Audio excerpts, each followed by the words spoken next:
Close your eyes for a moment. Feel that profound surrender to rest. Now imagine if that feeling began to unravel, not just for you, but for every single living thing on Earth. Migratory birds veering off course mid-flight, deep-sea creatures drifting aimlessly, their ancient instincts dulled by a phantom weariness. This isn't a science fiction horror. It's a silent ecological emergency unfolding right now, unseen, unheard, but felt by every restless heartbeat. Meet Dr. Aris Thorne, the sleepy scientist, a man perpetually battling his own exhaustion, whose quirky obsession with giraffe micronaps suddenly became the key to unlocking a global mystery. He theorized a subtle environmental disruptor, but what he found was far more profound. An ancient, awakening force, silently draining the very essence of dream energy from the planet. What if the most natural, vital act of all, sleep, was being stolen, and the only person who understood its true value was a scientist who could barely keep his eyes open? Close your eyes for a moment. Feel that profound surrender to rest. Now, imagine if that feeling began to unravel, not just for you, but for every single living thing on Earth. Migratory birds veering off course mid-flight, deep-sea creatures drifting aimlessly, their ancient instincts dulled by a phantom weariness. This isn't a science fiction horror. It's a silent, ecological emergency unfolding right now, unseen, unheard, but felt by every restless heartbeat. Meet Dr. Aris Thorne, the sleepy scientist, a man perpetually battling his own exhaustion, whose quirky obsession with giraffe micronaps suddenly became the key to unlocking a global mystery. He theorized a subtle environmental disruptor, but what he found was far more profound. An ancient awakening force, silently draining the very essence of dream energy from the planet. What if the most natural, vital act of all, sleep, was being stolen, and the only person who understood its true value was a scientist who could barely keep his eyes open? Dr. Aris Thorne, a man whose very name had become synonymous with his most prominent, if endearing characteristic, the sleepy scientist, meticulously adjusted the wire-rimmed spectacles perched precariously on the bridge of his nose.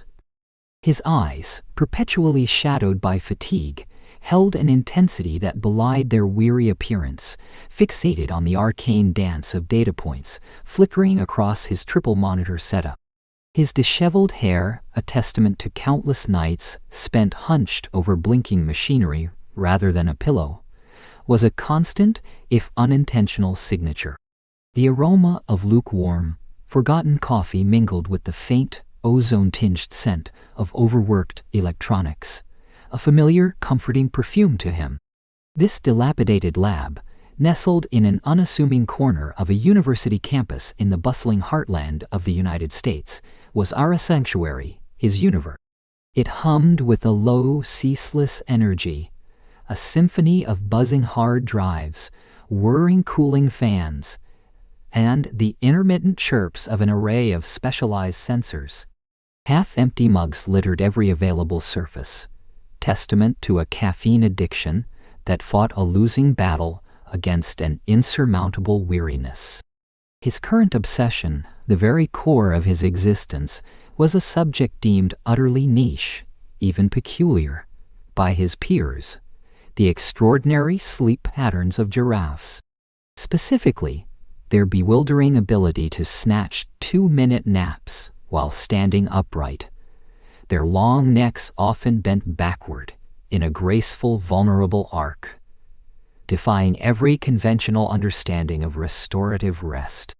To most, it was a biological oddity, perhaps a cute, fun fact. To Aris, it was a profound paradox, a frontier of understanding that he believed held the very blueprint of all animal slumber, a Rosetta Stone to the universal language of rest. He saw, in those towering, elegant creatures, a reflection of his own lifelong struggle with elusive sleep, a constant, gnawing fatigue that clung to him like a second skin. If a giraffe, a creature of such immense proportions and vulnerable posture, could achieve true restoration in mere moments, what secrets did its physiology hold? What deep biological rhythms did it tap into that humanity, or indeed, much of the animal kingdom, seemed to have forgotten?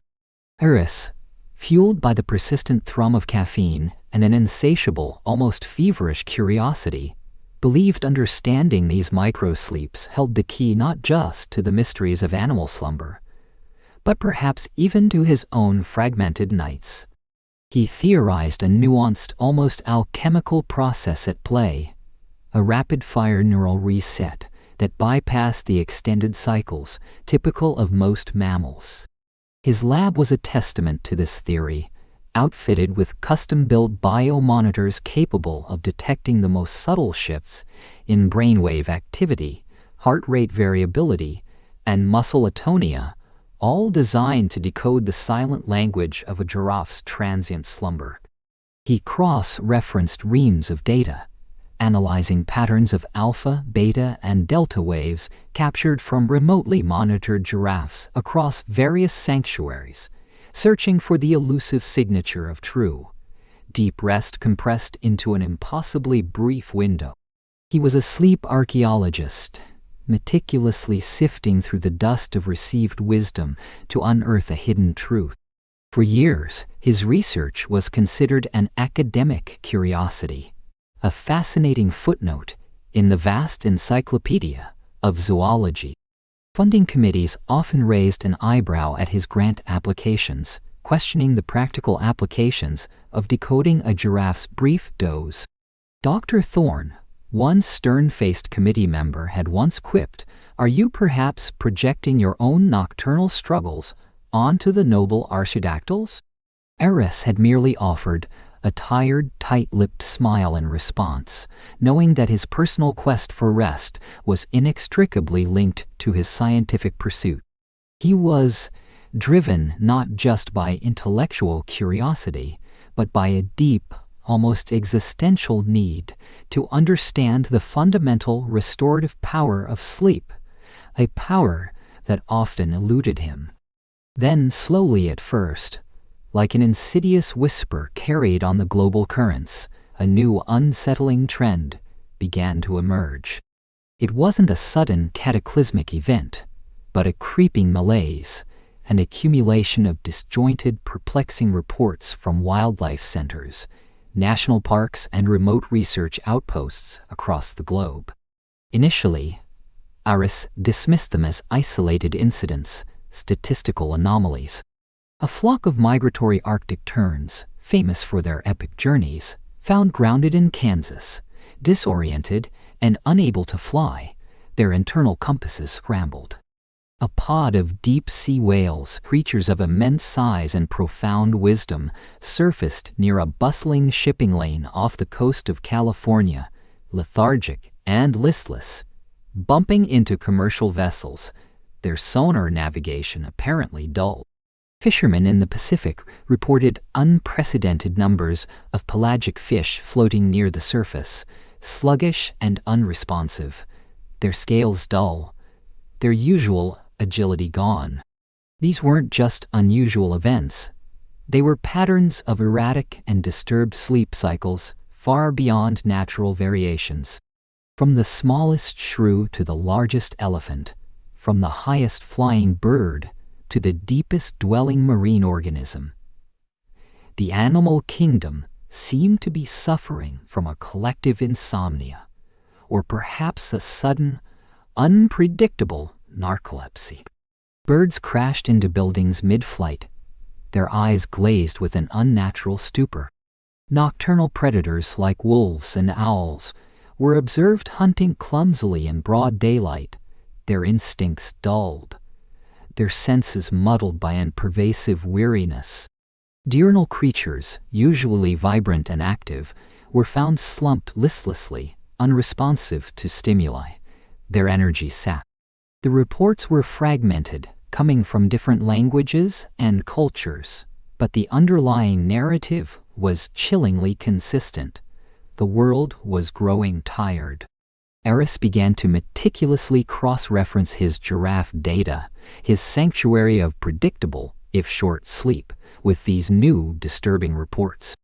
He created complex algorithms to search for commonalities, for any shared anomaly in brainwave patterns, metabolic rates, or behavioral shifts that could link the scattered observations.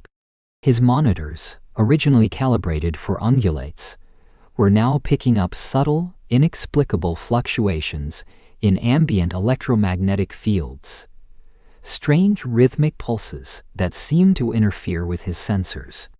He saw the initial trickle of reports grow into a torrent, overwhelming his inboxes, flooding his screens with images of once vibrant ecosystems teetering on the brink.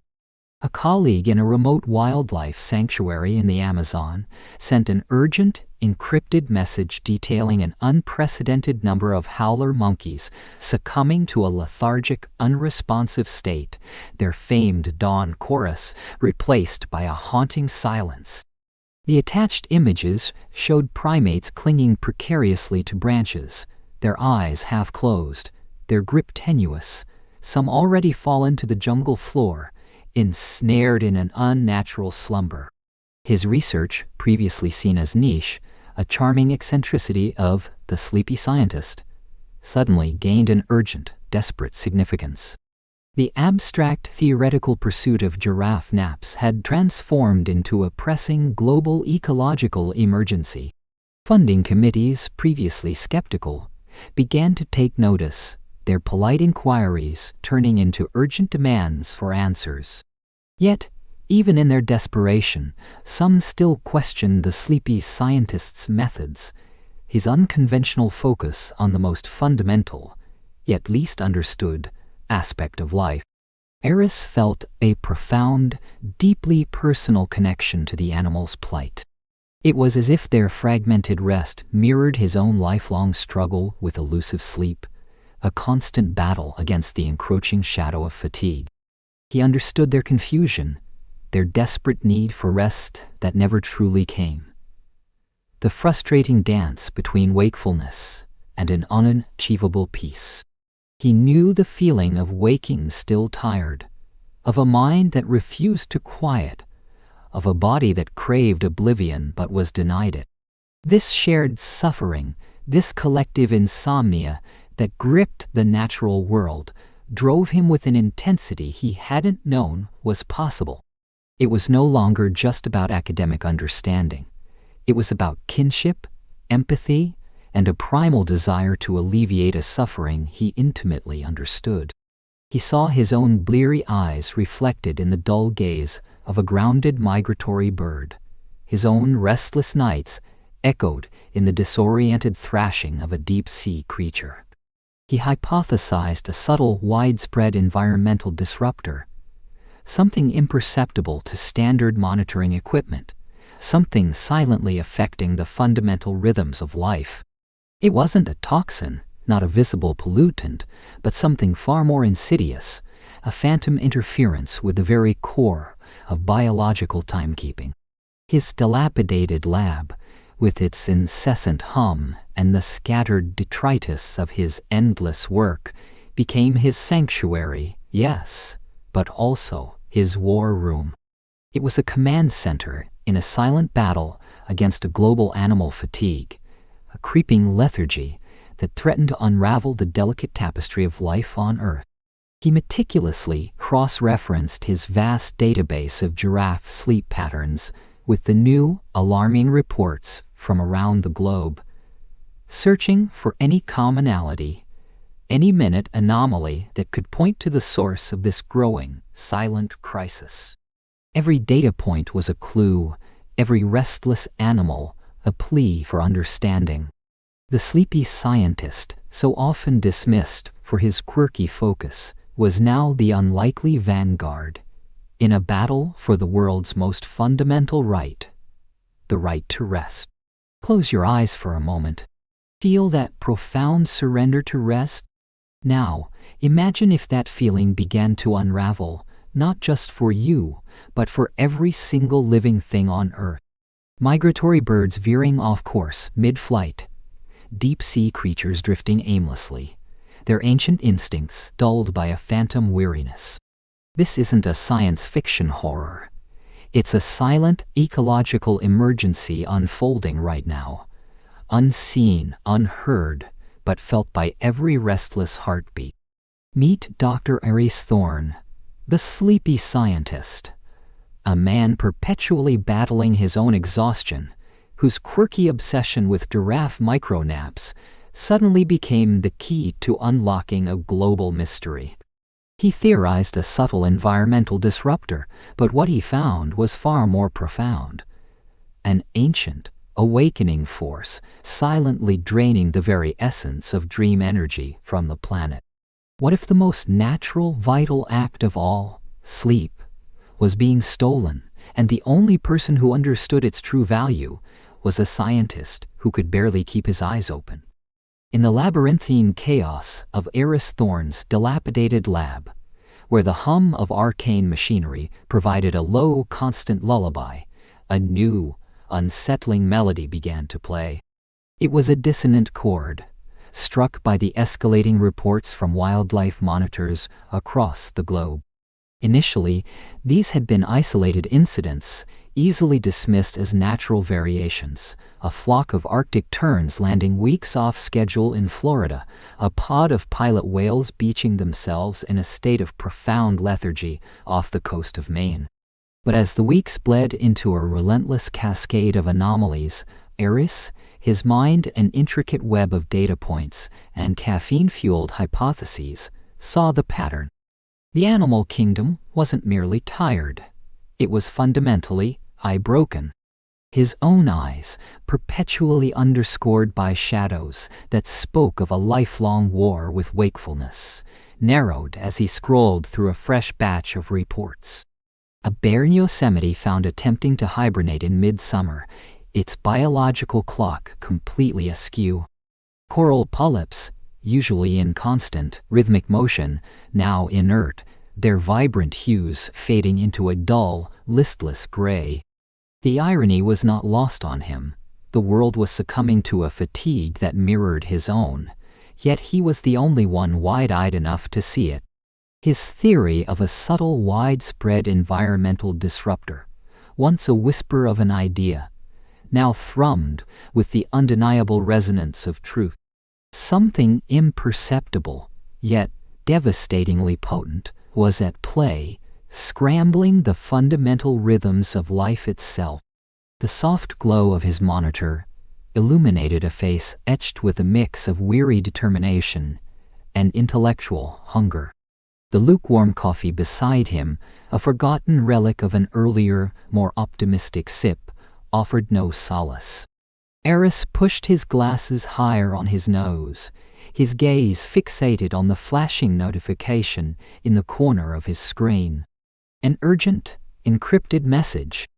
It was from Dr. Anya Sharma, a colleague at a remote wildlife sanctuary nestled deep within the Amazon, a woman whose field reports were usually as vibrant as the ecosystem she protected.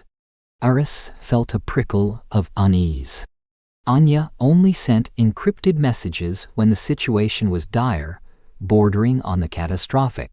With a click, the message decrypted, flooding his screen with a torrent of text and stark, high-resolution images. The words themselves were a punch to the gut. Aris, it's worse than we thought. Far, far worse. The lethargy is unprecedented. Animals here, they're succumbing. Some are comatose, others in a... Aris's breath hitched. The accompanying images seared themselves into his mind.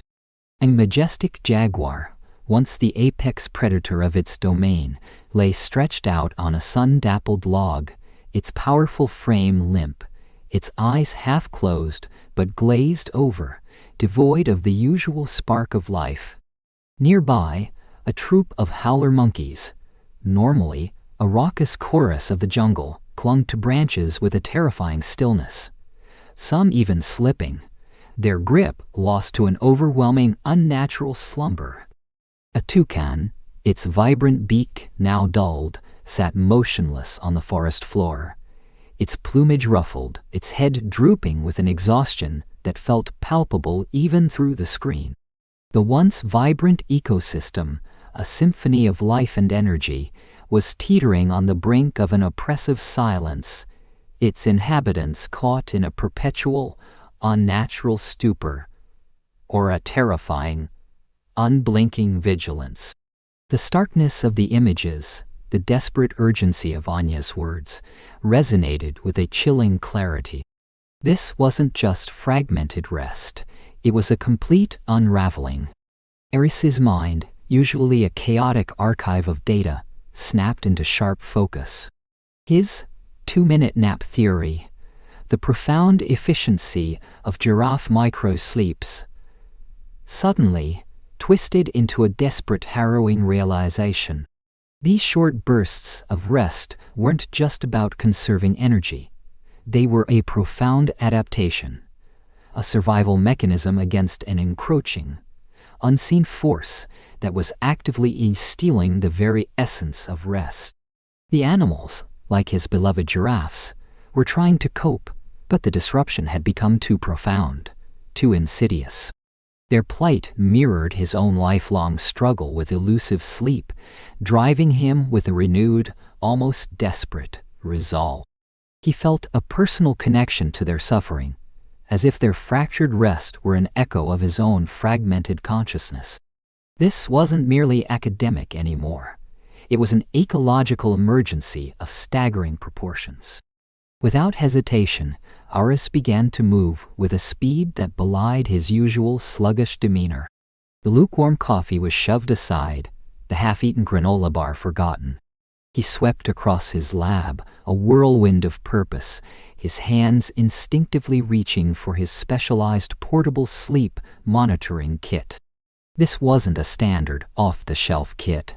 It was a Frankenstein's monster of custom-built sensors, miniaturized processors, and repurposed medical-grade equipment, all designed to penetrate the deepest mysteries of animal slumber. He carefully packed the array of instruments, a dozen ultra-sensitive EEG sensors, each no larger than a thumbnail, designed to adhere to animal hides without irritation. Miniature actigraphy devices, capable of tracking. There were portable environmental monitors, sleek and unobtrusive, capable of detecting minute changes in electromagnetic fields, low-frequency vibrations, and even subtle atmospheric shifts. He added a specialized thermal camera, designed to detect changes in core body temperature, often a telltale sign of sleep cycle disruption, and a suite of advanced brainwave analyzers, compact enough to be worn by subjects ranging. Each piece of equipment, meticulously calibrated and lovingly maintained, was a testament to his singular obsession. This expedition was not merely a field trip. It was a silent declaration of war against an invisible enemy. As he gathered a tangle of wires and probes, his hand brushed against a stack of forgotten research papers on a dusty shelf, dislodging a heavy leather-bound volume that tumbled to the floor with a resonant thud. Aris sighed, bending to retrieve it. It was an old zoological journal, its cover worn smooth by time, its pages brittle with age. He rarely consulted such antiquated texts, preferring the crisp, immediate data of modern science. But as he absently flipped through its decaying leaves, a particular passage, highlighted in faded ink, caught his weary eye. The script was archaic, the language flowery, yet its meaning was jarringly clear. It spoke of an ancient phenomenon known as the somnolent veil, a period of global sleep disruption that had occasionally swept across the world in forgotten epochs. Aris's brow furrowed. Global sleep disruption? It sounded eerily similar to what was happening now. He read on, his interest peak, his scientific skepticism battling with a growing sense of wonder. The journal delved deeper, hinting at a hidden, whispering dream energy that connected all living beings, a subtle, ethereal current flowing through the very fabric of existence. It described how, when this energy fell out of balance, it could plunge the world into a state of profound chaos, manifesting as either unnatural slumber or ceaseless wakefulness across. The text spoke of ancient shamans and wise elders who had understood these cycles, who had believed that true planetary health was intrinsically linked to the delicate rhythm of rest and waking. Eris felt a jolt of recognition. This wasn't just a quaint folk tale. It was an echo of his own hypothesis, framed in the language of a forgotten age. The idea of a universal dream energy might sound mystical, but to a scientist accustomed to the invisible forces of electromagnetism and quantum mechanics, it wasn't entirely unfathomable. If the whispering dream was a real, tangible energy field, then its disruption would explain the widespread, non-localized nature of the animal sleep crisis. It offered a missing piece, a profound, almost spiritual dimension to his purely scientific inquiry. He knew with a certainty that cut through his chronic fatigue that he couldn't face this alone. This wasn't just about brainwaves and neural pathways anymore. This was about something ancient, something that touched upon the very soul of the planet. He needed someone who understood the whispers of the past, someone who could bridge the gap between hard science and forgotten lore. His mind immediately conjured the image of Ilara Vance. Brilliant, yes, undeniably so, but undeniably eccentric.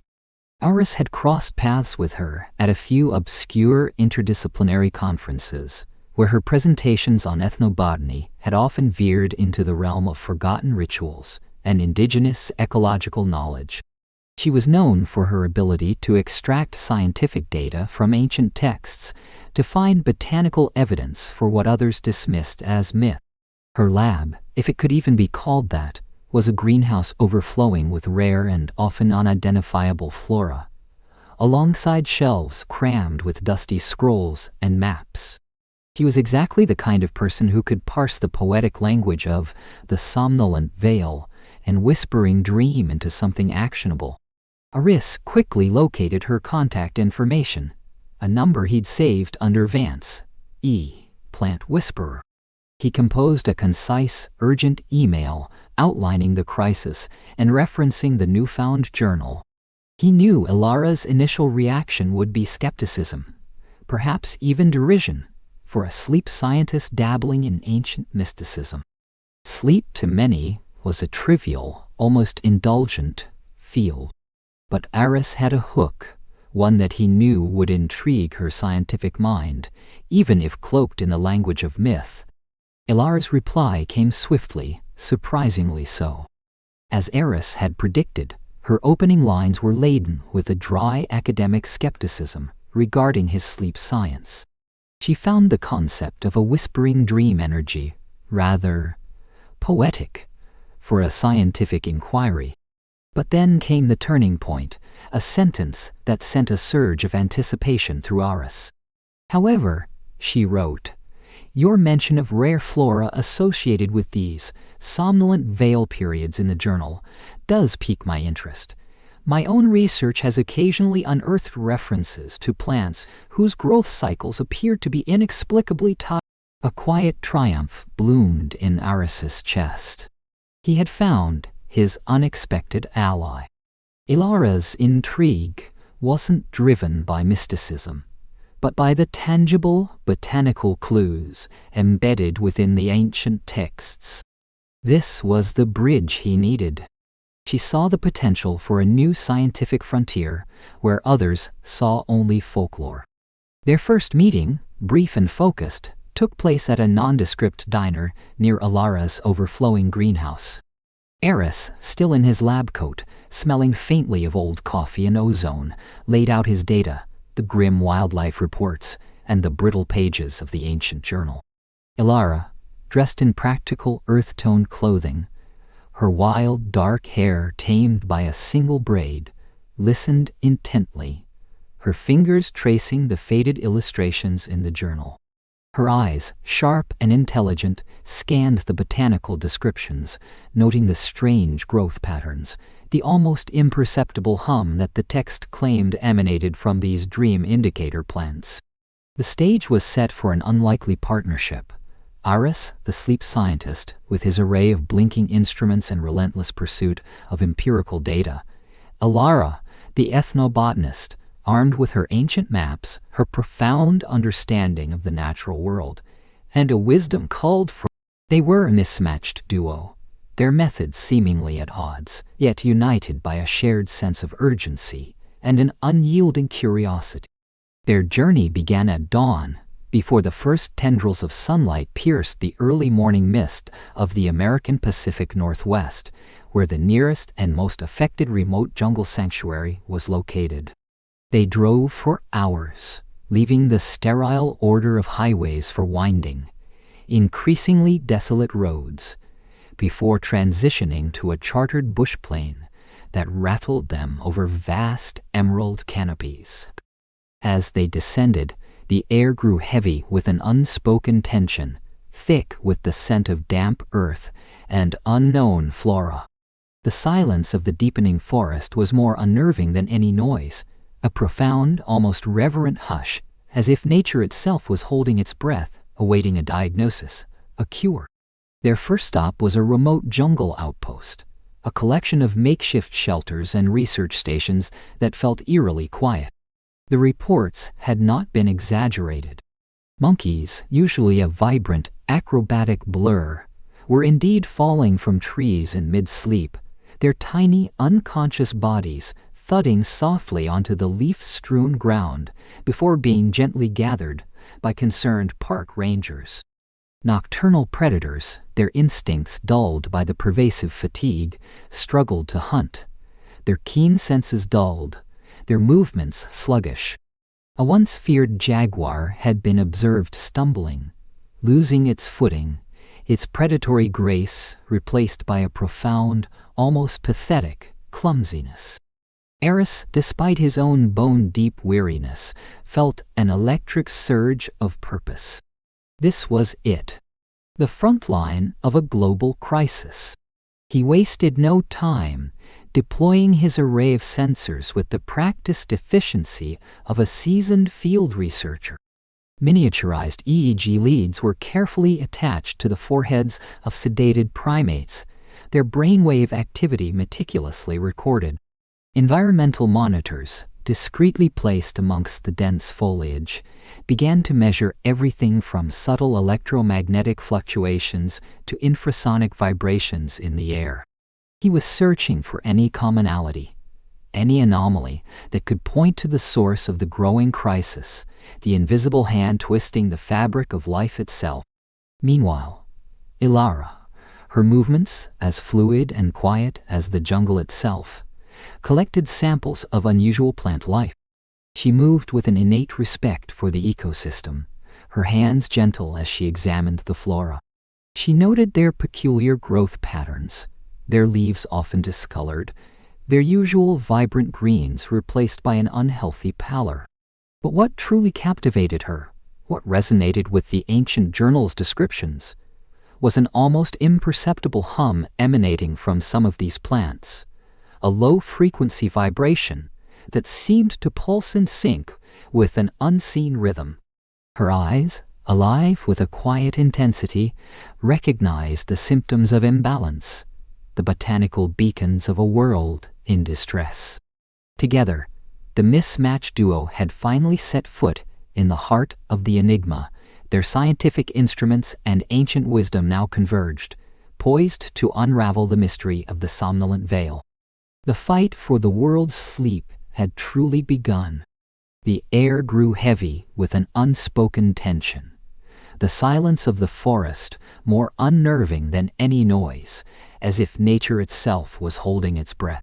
Here, Deep within a pocket of Amazonian jungle, so remote it rarely saw human footprint, the humidity clung like a second skin, weighing down Eris's already disheveled hair. Insects buzzed a relentless, monotonous symphony, yet the grander chorus of the wild felt muted, subdued.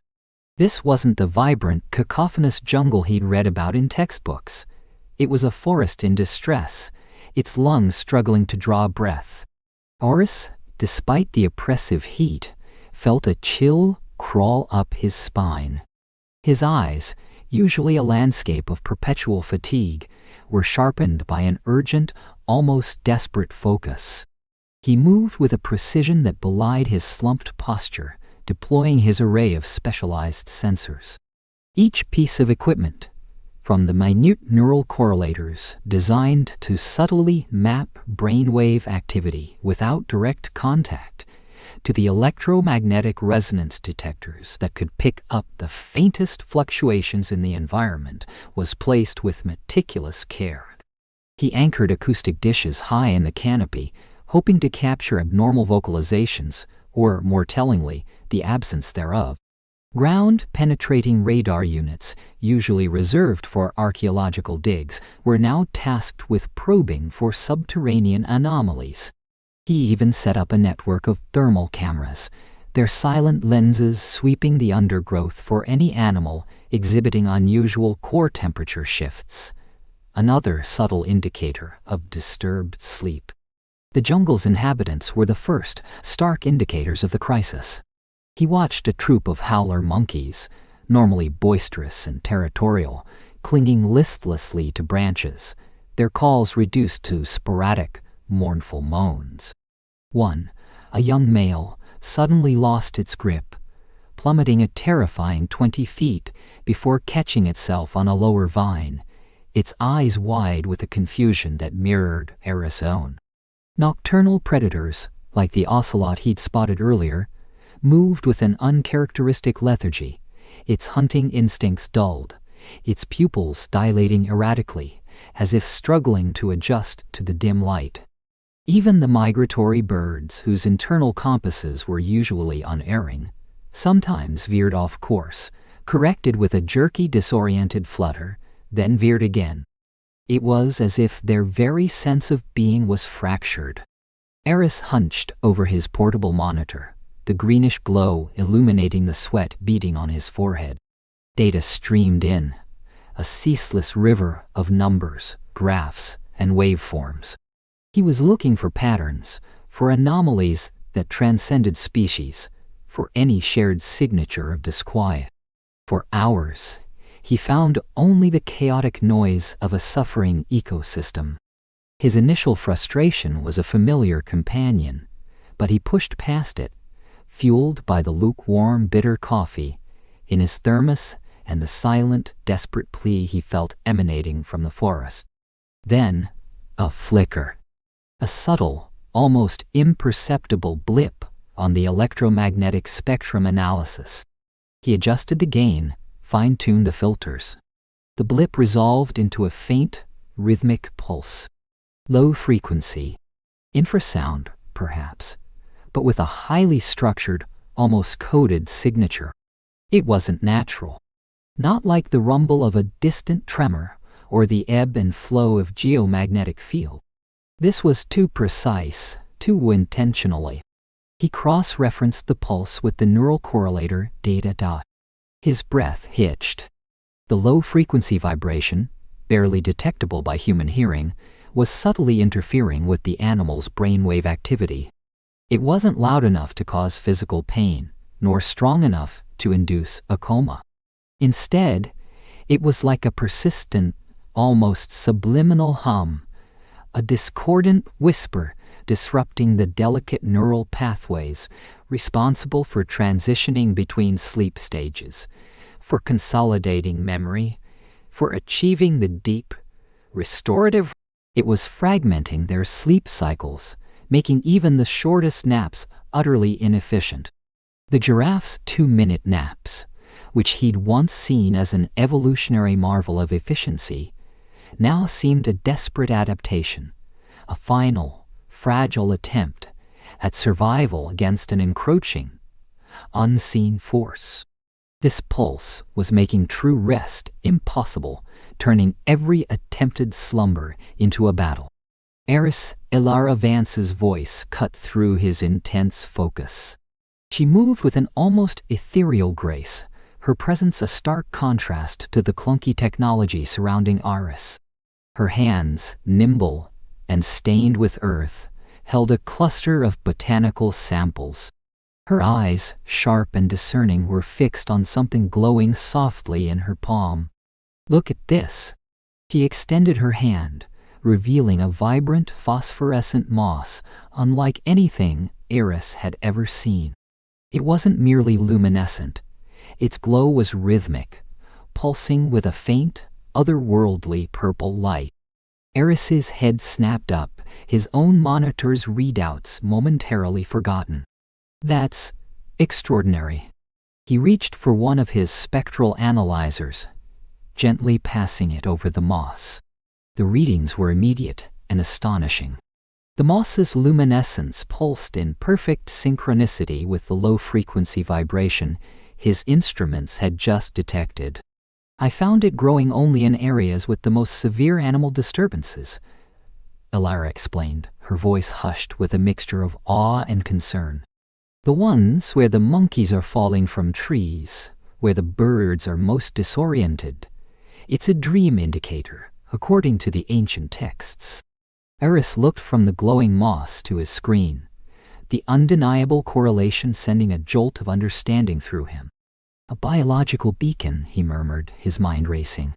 "It's not the cause, Ilara. It's a symptom. It's reacting to the same energy I'm detecting. It blooms when the whispering dream energy is out of balance." Ilara nodded, her gaze serious. "The texts speak of it as a living gauge, showing the health of the world's dreamscape. When the dream energy wanes or becomes distorted, this moss takes on this phosphorescent pulse. It's a natural alarm system, a cry from the earth itself." Their individual threads of investigation had converged, weaving a tapestry of undeniable evidence. Aris, the scientist, had found the invisible disruptor through cold data. Ilara, the ethnobotanist steeped in ancient lore, had found its biological manifestation, a living proof.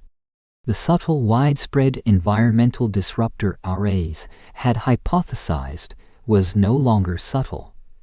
It was a tangible, rhythmic interference, and the phosphorescent moss was its glowing signature. Aris, despite his perpetual tiredness, felt a surge of energy, a clarity of purpose. This wasn't just about fragmented sleep. It was about the fundamental rhythm of life itself. "The source," he said, tapping a stylus on his screen. "This energy isn't originating from the atmosphere or surface. It's coming from beneath the earth." His ground-penetrating radar units, once producing only the chaotic noise of geological strata, now showed faint, complex energy signatures emanating from deep below. The patterns were intricate, almost like a complex code, far too organized and regular to be natural geological activity. It was as if something immense, powerful, and artificially constructed was humming to life hundreds of feet beneath them. Ilara knelt beside him, her finger tracing a diagram in her leather-bound journal. It was an ancient, faded sketch, depicting an elaborate crystalline structure embedded deep within a stylized mountain. "The heart of Somnus," she whispered, her voice barely audible above the jungle's muted hum. The legends described it as a mythical device, said to regulate the world's dreamscape, to harmonize the whispering dream. Always dismissed as folklore, a fanciful story. Eris's eyes widened. It wasn't mythical, he concluded, the words feeling profound as he spoke them aloud. It was a slumbering ancient mechanism, and its awakening, malfunctioning. He gestured to the intricate energy patterns on his screen. "This isn't just a disruptor, Ilara.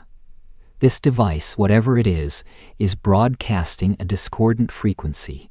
It's scrambling the natural neural pathways responsible for sleep across the entire animal kingdom. It's not just making them restless. The implications were staggering, terrifying. A global ecological emergency on a scale previously unimaginable. They had to find it. They had to stop it. Following the increasingly focused energy signature, they plunged deeper into the jungle, then descended into a narrow, overgrown fissure in the earth. The air immediately grew colder, damp and heavy with the scent of wet earth and ancient stone. The last vestiges of the jungle's muted sounds vanished, replaced by an absolute profound silence that pressed in on them. The silence was not peaceful. It was a silence of anticipation, of holding breath, as if the very air was waiting for something immense to be revealed. Elara led the way, her knowledge of the local terrain and her uncanny intuition guiding them through a labyrinthine network of ancient unmapped cavern systems. The beam of Eris's headlamp cut through the oppressive darkness, revealing walls adorned with intricate carvings. They weren't random scrawls. These were elaborate, stylized depictions of an ancient civilization. Figures with elongated limbs and serene expressions interacted with a glowing crystalline structure at the heart of their society. The carvings showed beings entering trance-like states, surrounded by what appeared to be swirling currents of light. It suggested the structure was once a focal point for collective dreaming, for deep meditation, for harmonizing consciousness, not for disruption. A benevolent purpose corrupted over millennia. The tunnel opened into a vast, breathtaking chamber. At its very center, dominating the space, stood a colossal crystalline structure. It was an impossible, intricate marvel of geometry, pulsing with a faint, unsettling purple light. Veins of darker, almost black, crystal snaked through its translucent form, hinting at an immense, latent power. This was it. The heart of Somnus. As they stood, transfixed by its malevolent beauty, a subtle hum intensified, resonating deep within Eris's bones. The purple light surged, pushing outwards in tangible waves of energy. A sudden, overwhelming urge to sleep washed over Eris. A profound exhaustion, unlike anything he had ever experienced, even after weeks of his own chronic sleeplessness. His knees buckled. His mind felt fuzzy, his thoughts dissolving like smoke. He felt the insidious pull, a seductive lullaby, promising oblivion. He was being drained, not just of his wakefulness, but of his very consciousness. Elara, quicker to react, more attuned to the ancient energies, grabbed his arm, pulling him back with surprising strength. Eris, no. Don't look directly at it. It's actively draining the whispering dream. Her voice, sharp with urgency, cut through the fog in his mind. He stumbled back, leaning heavily against the cold cavern wall, trying to clear his head. The immediate effect of the heart of Somnus was far more potent than his instruments had indicated. It wasn't just scrambling sleep. It was stealing the very essence of consciousness, the vital dream energy that sustained all living beings. This wasn't just an ecological disaster. It was an existential threat. They needed to find a way to stabilize or shut down the heart of Somnus's before it plunged the entire planet into a perpetual, restless stupor. The purple light pulsed, relentless, a silent, beautiful predator. The world, Aris realized with a chilling certainty, was poised on the precipice of an eternal, terrifying twilight. The air in the chamber had grown thick, not just with the scent of damp earth and ancient stone, but with a palpable pressure that bore down on the mind. The crystalline structure, the heart of Somnus, pulsed now with a relentless, unsettling purple light. It wasn't a gentle thrum, it was a rhythmic, invasive beat, a bass note resonating deep within Aris's skull. A wave of profound exhaustion, unlike any he had ever known, washed over him, a physical weight that threatened to buckle his knees. It was more than fatigue, it was an active draining, a siphoning of the very energy of consciousness, of the whispering dream itself. His eyelids felt heavy as lead, his thoughts dissolving into a warm, inviting fog. To simply lie down, to surrender to this all-encompassing peace. Elara, sharper, more attuned to the Earth's subtle frequencies, felt the pull, but resisted it with a fierce, almost primal energy. She saw Aris swaying, his perpetually tired eyes now glazed over, the data pad slipping from his grasp. Aris snapped out of it. Her voice was sharp, cutting through the encroaching stupor. She lunged forward, grabbing his arm, her grip surprisingly strong. The obsidian floor, cool against her fingers, felt as if it vibrated with the device's malevolent pulse. She yanked him back, away from the direct emanations of the purple light, pulling him into the relative shadow of the ancient carving. The momentary distance, the exertion of her will, seemed to offer a sliver of respite. Aris blinked, his mind struggling to reassert itself, the comforting lethargy receding like a tide. He gasped, sucking in a lungful of the cold, mineral-rich air, the sudden jolt of adrenaline cutting through the dreamlike haze. What was that?" he mumbled, his voice hoarse. "The device," Elara replied, her eyes narrowed, scanning the pulsing crystal. "It's actively draining the life force. The dream energy. It's not just disrupting, it's consuming." Her voice held a note of grim realization. The ancient text spoke of it. If it becomes fully active in this state, it will plunge the entire planet into a perpetual, restless stupor. Not true sleep, but a forced, exhausted wakefulness, or an unconsciousness devoid of rest. Before Aris could fully process the chilling implication, a new sound echoed from the cavern entrance, the measured crunch of heavy boots on stone, quickly followed by the metallic click of weapons being readied. The purple light of the Heart of Somnus reflected off the polished helmets of a dozen figures emerging from the shadows. They were clad in sleek, black tactical gear, their movements precise, professional. Each uniform bore a subtle, stylized logo, a crescent moon cradling a stylized eye, the emblem of Nocturna Corp. Aris felt a cold dread seep into his bones, far colder than the cavern air. Nocturna Corp. He knew their name. They were a shadowy biotech conglomerate, whispers of their unethical research into human optimization and extended wakefulness often circulating in hushed tones among the scientific community. But this was beyond whispers. This was a direct, violent intrusion. Leading the black-clad team was a woman, her posture rigid, almost severe. Her face was framed by sharp, intelligent features, her gaze unnervingly bright and focused, even in the dim, pulsing light.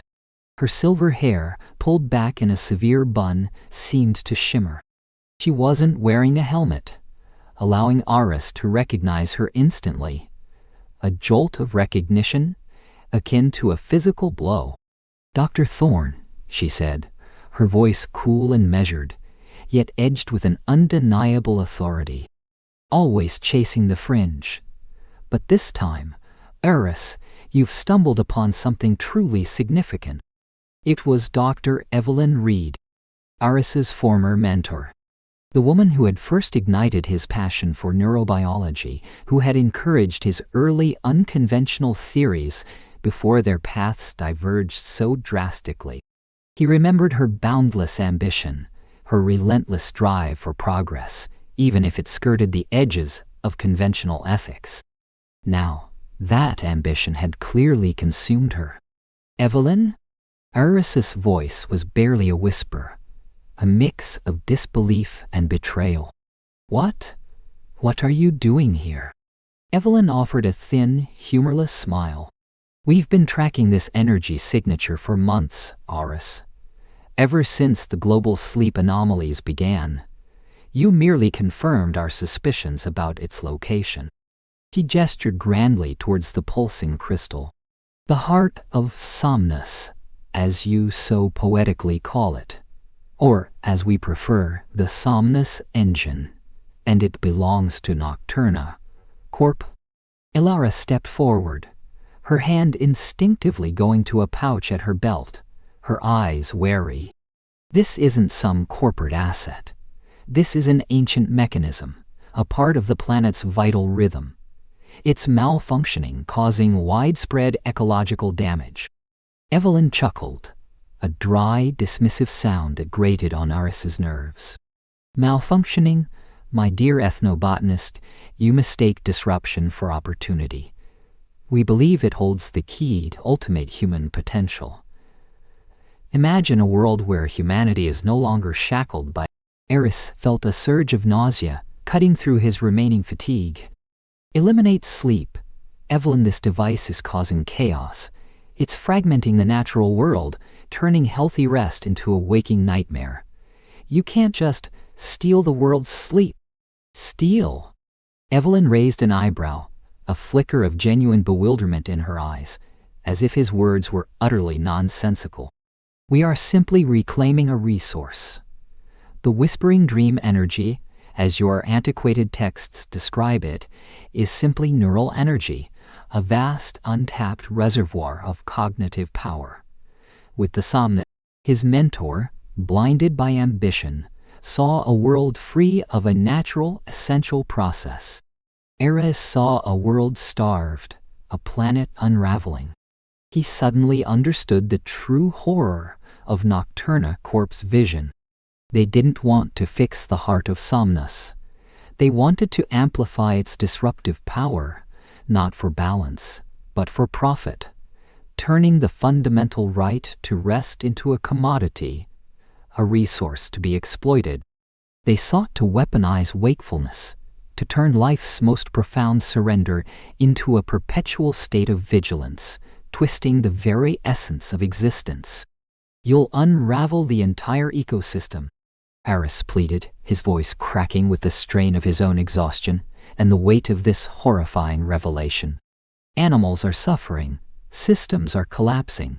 This isn't progress, Evelyn. It's ecological suicide."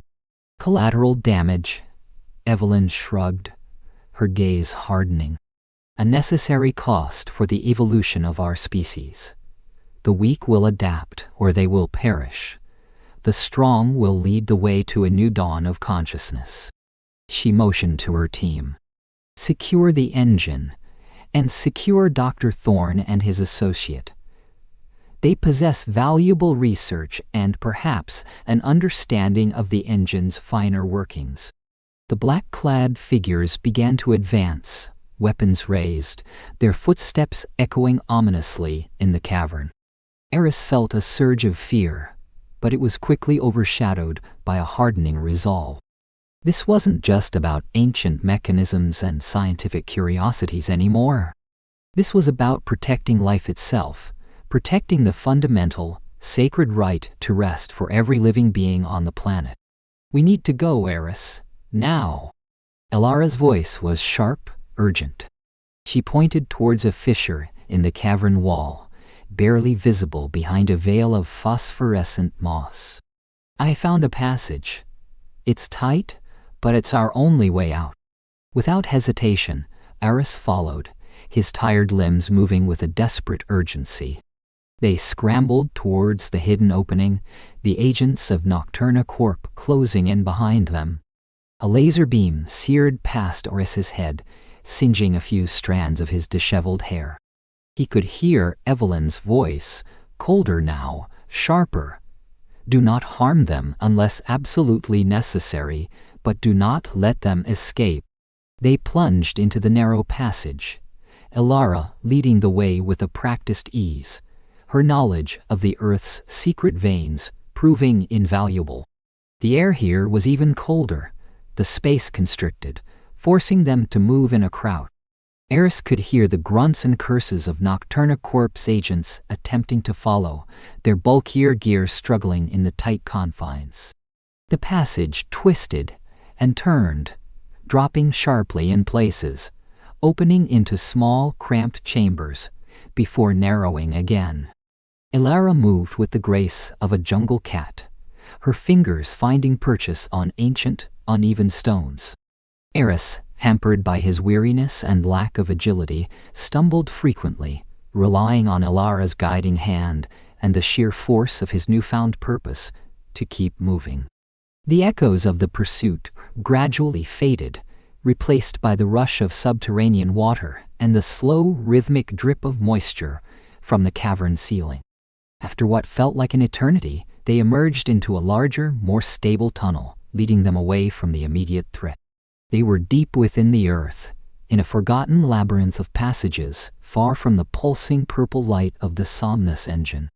They walked in silence for a long time, the adrenaline slowly dissipating, leaving Eris with an even deeper sense of exhaustion. They finally found a secluded alcove, large enough for them to sit, tucked away from any potential patrols.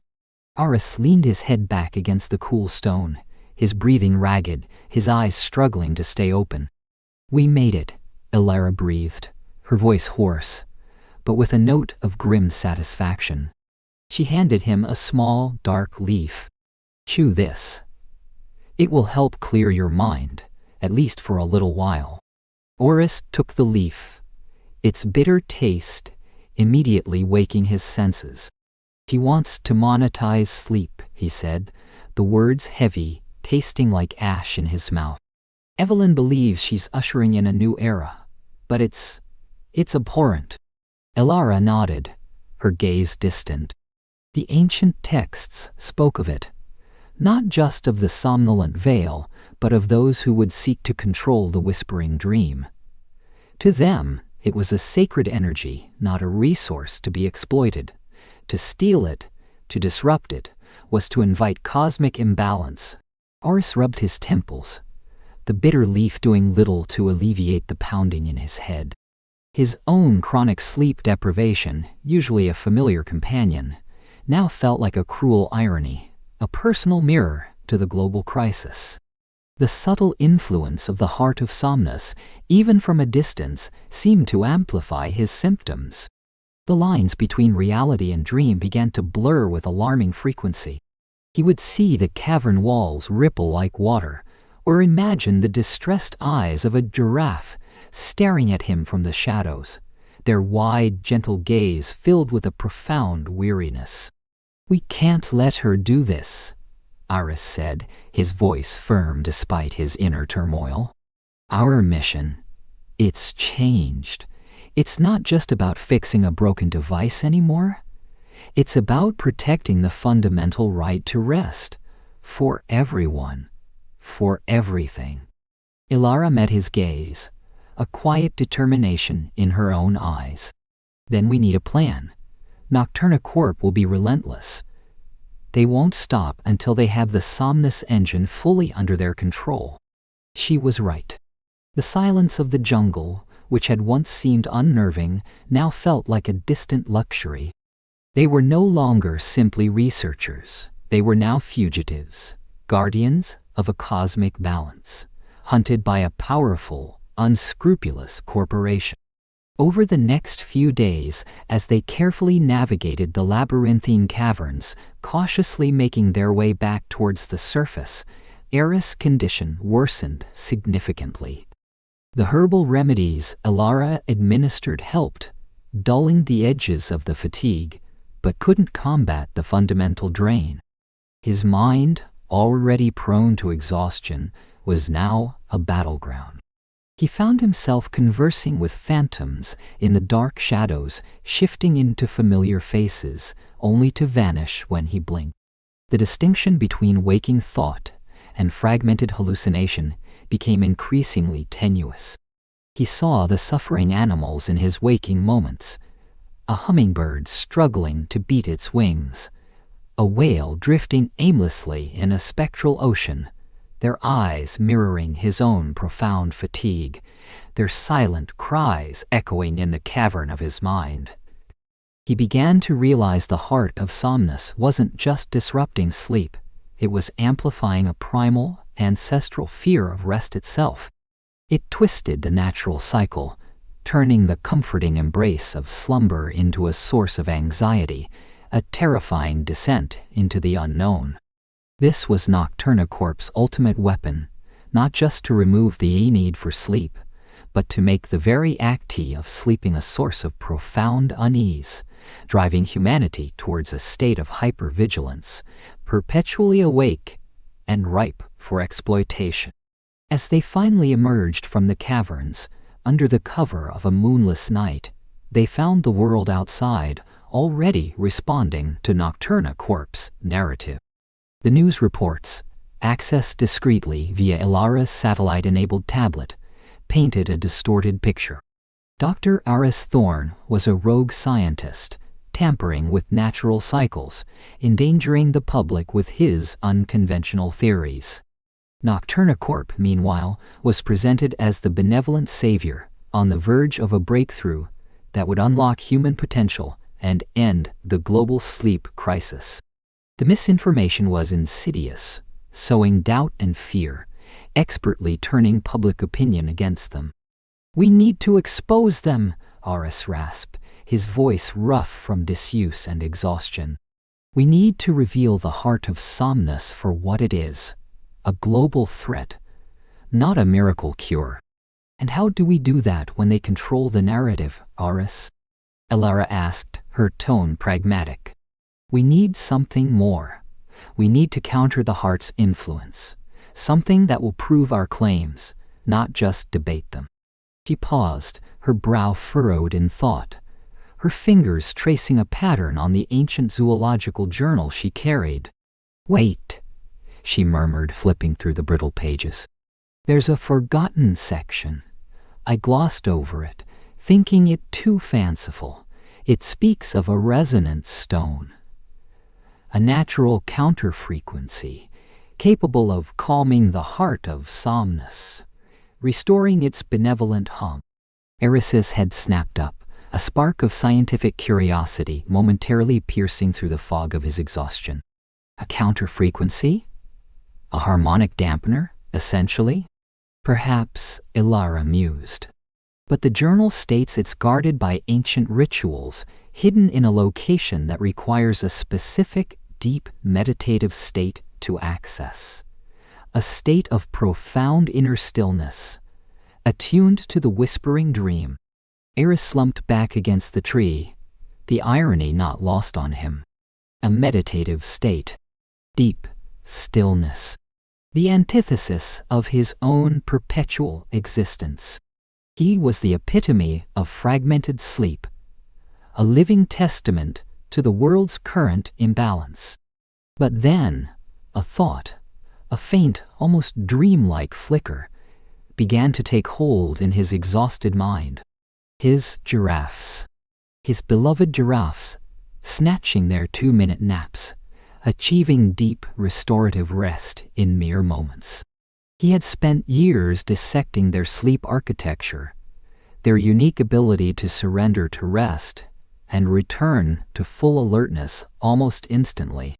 What if his unique understanding of fragmented sleep, learned from those elegant creatures, wasn't a weakness, but a key? What if his chronic fatigue, his intimate knowledge of the precipice of slumber, was exactly what was needed to access this elusive, meditative state? He looked at Ilara, his eyes, though still bloodshot, now held a glimmer of his old determination. "The giraffes," he said, his voice raspy. "They're micro-sleeps.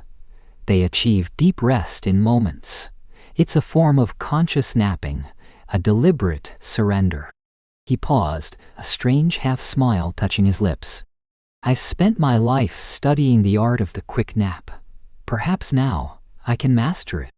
From that moment, Eris began practicing. He forced himself to find moments of stillness amidst their frantic journey, closing his eyes, focusing on his breath, striving for that elusive state of ultimate 2-minute nap. He visualized the giraffes, their long neck.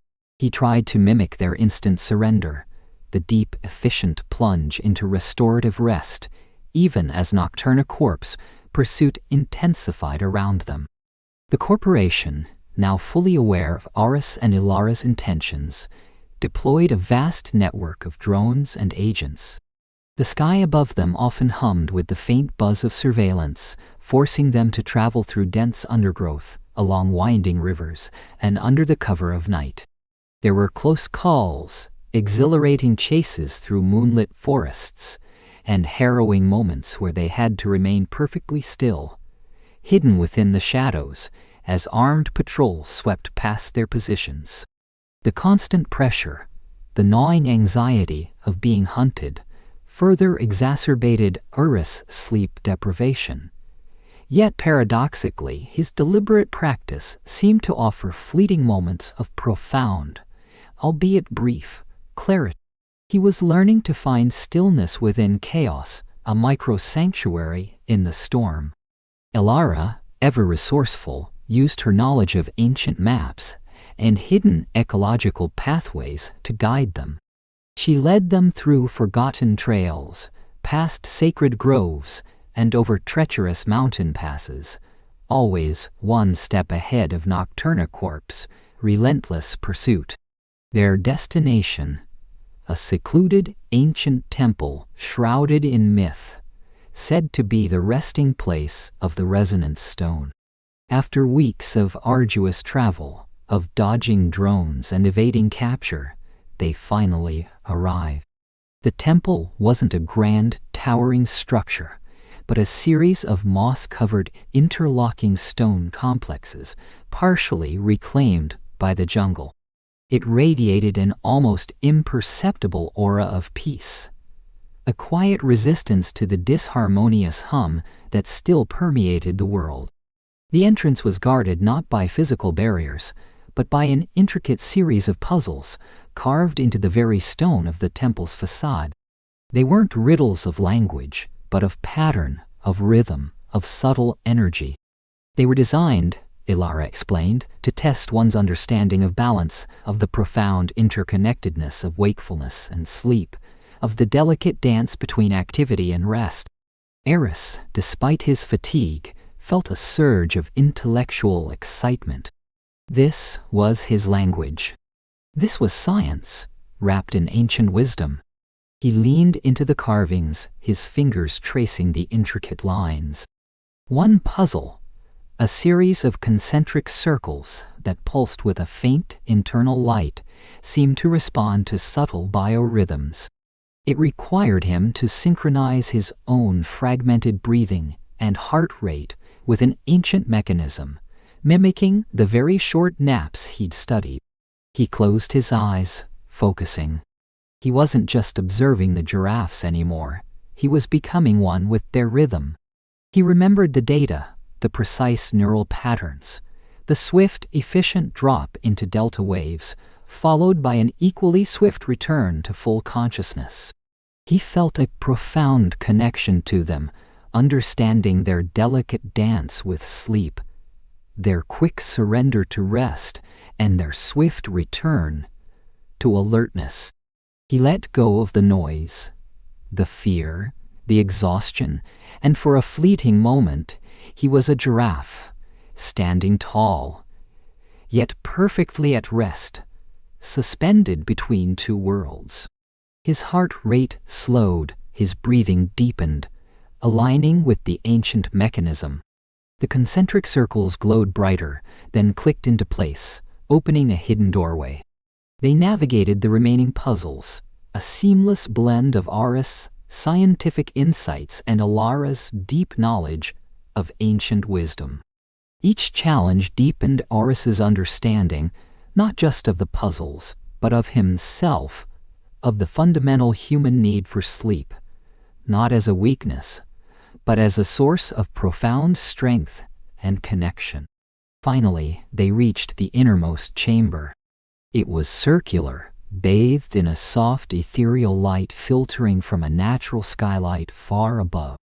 At its center stood the resonance stone, a massive obsidian obelisk, shimmering faintly, humming with a gentle, soothing energy that resonated deep within Eris's bones, calming the frantic hum of his own exhausted mind. It was the antithesis of the heart of Somnus, a beacon of harmony. But the peace was short-lived. A sudden, cold laugh echoed from the entrance to the chamber. "Impressive, Eris. You always did have a knack for the esoteric, but your sentimental journey ends here." Standing before the resonance stone, blocking their path, was Evelyn Reed. Behind her, a full complement of Nocturna Corp agents, their weapons trained on Eris and Alara. And in her hand, Evelyn held a device, intricate and ominous, humming with a low, malevolent energy. It was a frequency amplifier, designed to unleash the full chaotic power of the Somnus engine, to fully monetize humanity's stolen sleep. "The resonance stone will negate the heart of Somnus, Evelyn," Eris said, his voice laced with the weariness of his journey, but firm with conviction. "It will restore the balance." Evelyn's eyes, unnervingly bright, burned with an almost messianic zeal. "Balance? Eris, balance is stagnation. I am ushering in a new era of human evolution, free from the weakness of sleep. Imagine, Eris, a humanity truly unleashed. No more dreams to distract, no more rest to slow us down. Pure, unadulterated. True strength lies in balance, Evelyn," Eris countered, stepping forward, his voice gaining strength. "In respecting the natural rhythms of life, not conquering them. By disrupting animal sleep, you are unraveling the very fabric of the ecosystem, Evelyn, including humanity's own health, your own health. You are building a prison of perpetual wakefulness, not a—" His mentor, unyielding, began the activation sequence on her device. A low, discordant whine filled the chamber, and through the opening behind them, the distant, malevolent purple light of the heart of Somnus surged, pulsating with an aggressive, hungry intensity that threatened to overwhelm the world. The resonance stone, Eris knew, was their only hope. But its power required a mind perfectly attuned to the whispering dream. He needed to achieve that ultimate profound restorative microsleep. He needed to become the giraffe. The cavern air, thick with the residue of ozone and desperation, still clung to their clothes. Eris and Alara stumbled out of the hidden passage, gasping, their hearts hammering against their ribs. The metallic tang of Nocturna Corp's assault lingered on his tongue, sharp as a sudden shock of wakefulness. They ran, adrenaline, a false friend, pushing them through a labyrinthine network of natural tunnels Alara's ancient maps had hinted at, a subterranean escape hatch from the clutches of Dr. Thorne's former mentor. Above them, the rhythmic pulse of the heart of Somnus, though temporarily softened by their brief disruption, continued its insidious broadcast, a low thrum that burrowed into Orius' bones. His mind, already a battlefield of chronic fatigue, felt like a tattered flag whipping in a gale. The purple light, the egg-tangible wave of energy from the malfunctioning device, had seeped into him, amplifying his lifelong struggle with sleep into an almost unbearable torment. He found himself swaying, the world tilting at odd angles, the very ground beneath his feet feeling unstable. Hallucinations, once fleeting glimpses, were now vibrant, fragmented tableaux. The suffering animals, their vacant eyes mirroring his own profound exhaustion. The giraffe standing motionless, their 2-minute naps stretched into an eternity of limbo. He could feel the heart of Somnus's influence, not just disrupting sleep, but actively twisting the natural cycle, transforming rest into a primal fear, a source of gnawing anxiety. Elara, ever the pragmatist, guided him with a firm hand, her own resolve a steady beacon in the encroaching gloom. She didn't speak much, conserving energy, her movements economical and precise. Every so often, she'd press a small, bitter-tasting pellet into his palm. A mixture of ancient herbs, she explained, for focus, for warding off the deepest shadows of fatigue. They helped, marginally, cutting through the thickest fogs of his mind, but they couldn't mend the fundamental unraveling of his sleep. They found a temporary reprieve beneath a thick canopy of old-growth redwoods, their massive trunks silent sentinels against the encroaching night. The air was cooler here, carrying the scent of damp earth and pine needles, a temporary balm. While Aris slumped against a moss-covered root, attempting to gather his scattered thoughts, Elara pulled out the worn leather-bound zoological journal once more. Its pages, brittle and yellowed, rustled softly in the faint breeze. He had been carrying it since their initial escape, a constant companion, its forgotten lore a wellspring of potential solutions. "There has to be something else," she murmured, her brow furrowed in concentration. Her fingers, nimble and stained with the earthy pigments of her ethnobotanical studies, traced the faded script, her eyes scanning for any overlooked detail. The whispering dream energy, the balance. It spoke of not just disruption, but also of restoration. Aris watched her, his own vision blurring at the edges. The very act of watching felt like an immense effort. He was caught between two worlds, the desperate, waking reality of their flight, and the seductive, terrifying pull of oblivion. "What if there isn't?" he slurred, the words heavy and slow. "What if it's too powerful? What if we're just delaying the inevitable?" Elara ignored his despondency. Her focus was absolute, her breath held. Then, a sharp intake of air. "Eris," she exclaimed, her voice low but urgent, laced with a sudden, electrifying hope. I think I found it." She pointed to a section of the journal, tucked away amidst cryptic diagrams and faded annotations. It detailed an esoteric concept, a natural phenomenon that ancient civilizations had revered, the resonance stone. The text, translated haltingly by Elara, spoke of a rare geological formation, an obsidian obelisk, imbued with a natural counter-frequency. It was said to hum with the very essence of the whispering dream energy, capable of absorbing discordant vibrations and broadcasting a pure, calming resonance that could stabilize the world's dreamscape.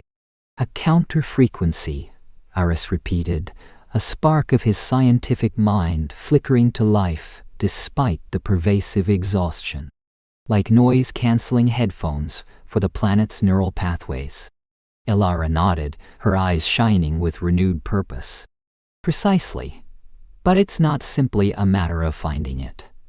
The journal warns it's guarded by ancient rituals, and its power can only be accessed by one who achieves a specific, deep meditative state. A state of mind perfectly attuned to the whispering dream." She looked at him then, her gaze piercing. "A state of profound, yet conscious, rest." Eris felt a jolt. Profound, yet conscious, rest. The words echoed in his mind, striking a chord deep within his scientific soul. It was a paradox, a contradiction that had been his life's work. The giraffes. Their 2-minute naps. Not mere exhaustion, but an exquisite, practiced surrender. A rapid descent into the deepest restorative sleep, and an equally swift return to full alertness. They didn't fight time sleep, they mastered it. He thought of his own lifelong struggle, the endless nights spent chasing elusive rest, the constant battle against fatigue. What if his very understanding of fragmented sleep, forged in the crucible of his own sleep-deprived existence, and refined through years of observing nature's most efficient nappers, was the key? He knew the liminal space between wakefulness and sleep intimately, had spent his life hovering at its edges. Perhaps rather than an affliction, it was a unique vantage point.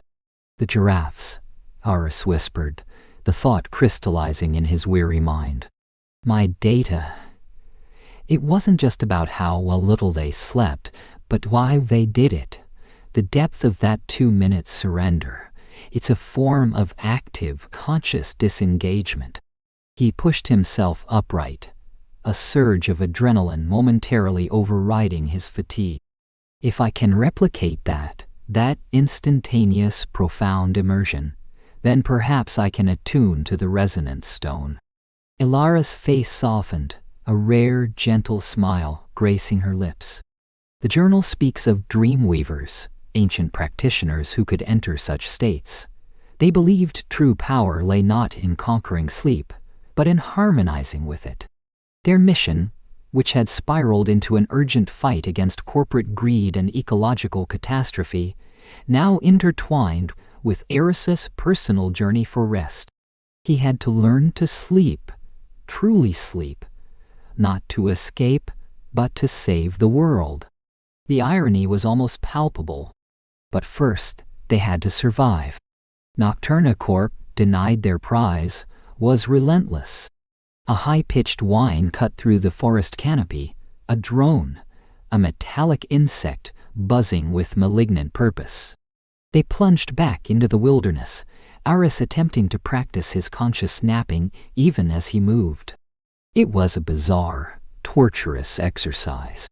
As Ilara led them through dense undergrowth, her eyes constantly scanning for threats, Aris would try to find brief moments of internal stillness. He'd close his eyes for a count of 10, forcing his hyper-alert mind to mimic the profound, instantaneous rest of a giraffe. His first attempts were disastrous. He'd stumble, his legs tangling in roots, his mind still racing. The fragmented hallucinations intensified, the line between reality and dream blurring into a chaotic smear. He saw the suffering animals, their vacant eyes morphing into his mentor's cold, ambitious gaze. The world shimmered with an eerie unreality. Ilara would steady him, her hand firm on his arm. "Breathe, Aris," she'd instruct, her voice calm and steady. "Feel your feet on the earth. Connect to this moment." The giraffes, they don't fight their environment. They move with it, even as they rest. She administered more herbal remedies, concoctions brewed from leaves gathered on the fly, which offered temporary clarity. He forced himself to focus on the sensory details around him, the cool dampness of the moss, the earthy scent of the forest floor, the distant hum of the drones, which served as a constant reminder of the stakes. He had to learn to let go in an environment that demanded absolute vigilance. It was an almost impossible task. He started small, focusing on his breath, the rhythm of his own weary heartbeat. He imagined the vast, quiet expanse of the savanna, the giraffes standing tall, their bodies relaxed even in their precarious slumber. He tried to trick his mind, to find that deep inner stillness, even as his body kept moving. He began to understand that it wasn't about forcing sleep, but about hallowing it, about finding a receptive state of mind. It was a surrender, not to exhaustion, but to a profound universal rhythm. Days bled into nights. Nocturna Corp's pursuit intensified with chilling efficiency. Drones with thermal cameras crisscrossed the sky, their whirring blades a constant oppressive soundtrack. Ground teams, highly trained and heavily armed, swept through the terrain, their advanced tracking technology leaving Eris and Ilara little margin for error.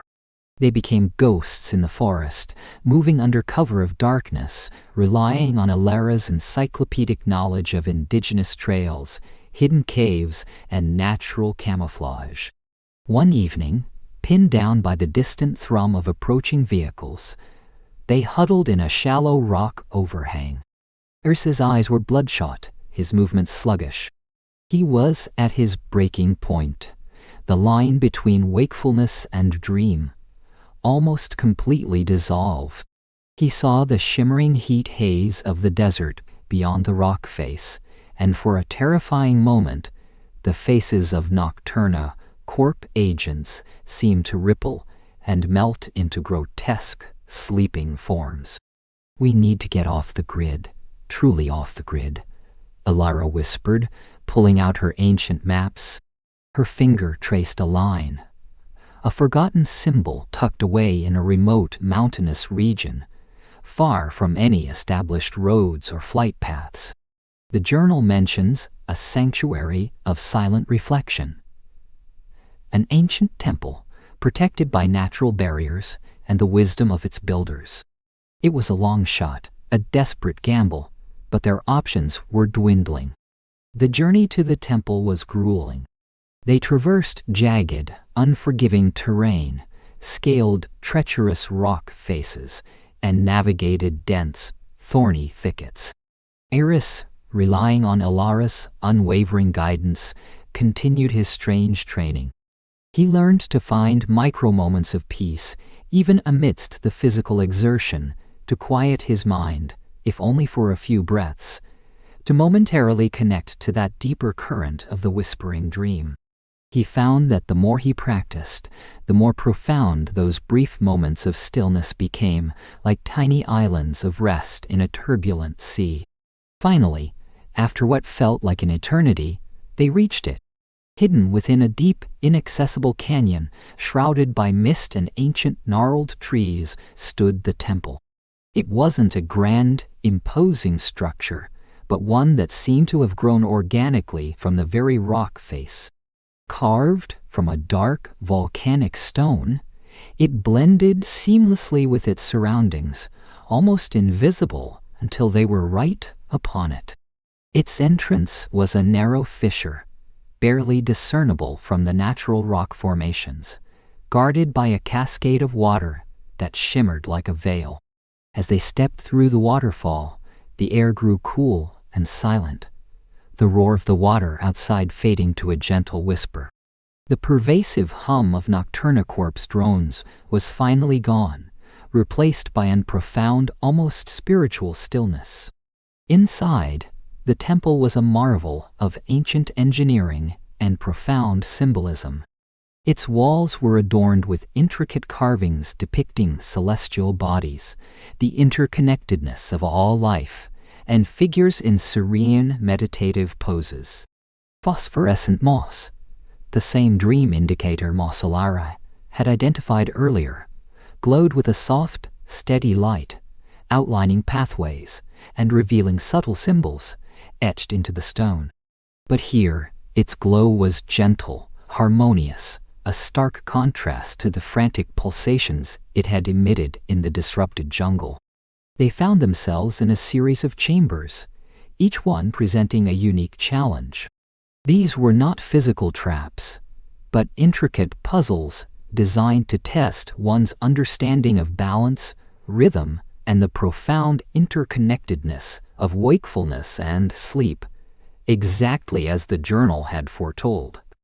The first chamber was a vast circular room with a polished obsidian floor. In the center, a pedestal held a shallow basin of perfectly still water. Around the perimeter, a series of small recessed lights pulsed with a subtle irregular rhythm. Alara, consulting the journal, recognized the pattern. "It's a representation of the cosmic breath," she explained, her voice hushed. "The exhalation and inhalation of the universe. We must synchronize our own breath to it." Aris, despite his fatigue, felt his scientific mind engage. He recognized the pattern as a highly complex fractal mimicking natural biological rhythms. He and Ilara sat, cross-legged, facing the basin. They began to breathe in unison, slowly, deeply, trying to match the arcane rhythm of the lights. It was agonizingly difficult. His body wanted to gasp, to take quick, shallow breaths, but he forced himself to slow down, to extend each exhalation, to draw in the air with deliberate calm. Ilara guided him, her presence a steady anchor. As they found their rhythm, the water in the basin began to gently ripple, mirroring their synchronicity. And then, with a soft click, a passage opened in the far wall. The next chamber tested their understanding of balance. A narrow, winding path, seemingly carved into the air, wound its way across a chasm. Below, swirling mists concealed an unknown depth. There were no handholds, no obvious anchors. "The journal speaks of walking in the liminal space," Ilara whispered, her eyes wide with reverence. "Between worlds, between states of being. It requires perfect internal balance, and an understanding that all things are connected." Eris remembered the giraffes, their precarious grace, their ability to remain poised even in deep rest. He focused on his own center of gravity, on the subtle sway of his body, on the almost imperceptible shifts in weight that kept him upright. He closed his eyes for just a moment, letting his conscious mind fade, allowing instinct and balance to take over, like a giraffe dropping into its micro-sleep. He felt the stone beneath his feet, cold and smooth, but also connected to the vastness of the earth. He became acutely aware of Ilara's presence beside him, her soft, steady footsteps, echoing his own, a shared rhythm in the silence. It wasn't about Ignoti falling, but about understanding the desire to fall, and choosing not to. Step by careful step, they crossed the chasm, emerging into the next chamber, the feeling of profound, precarious balance resonating within them. The final puzzle was the most personal, a direct challenge to Iris's newfound understanding. It was a small, circular room with a single, unadorned stone slab in the center. Above it, etched into the ceiling, was a swirling crystalline symbol that pulsed with a faint, almost imperceptible energy. The air in the room hummed with a delicate, high-frequency vibration, like the distant whisper of a dream. "This is it," Ilara breathed, her voice filled with awe. "The attunement chamber. It requires a mind perfectly attuned to the whispering dream, a state of profound, yet conscious, rest. The journal calls it the ultimate 2-minute nap." Iris felt a tremor of apprehension, but also a fierce determination. His exhaustion, which had been his enemy, was now his teacher. He had spent his life chasing sleep, studying its absence, but now he had to embrace its profound presence, even in the shortest duration. He looked at the stone slab, then at Ilara, whose face was a mask of expectant hope. He sat upon the slab, closing his eyes. The world outside, the pursuit, the urgent need to save the planet, all of it faded. He focused on the humming vibration in the room, letting it wash over him, letting it guide him.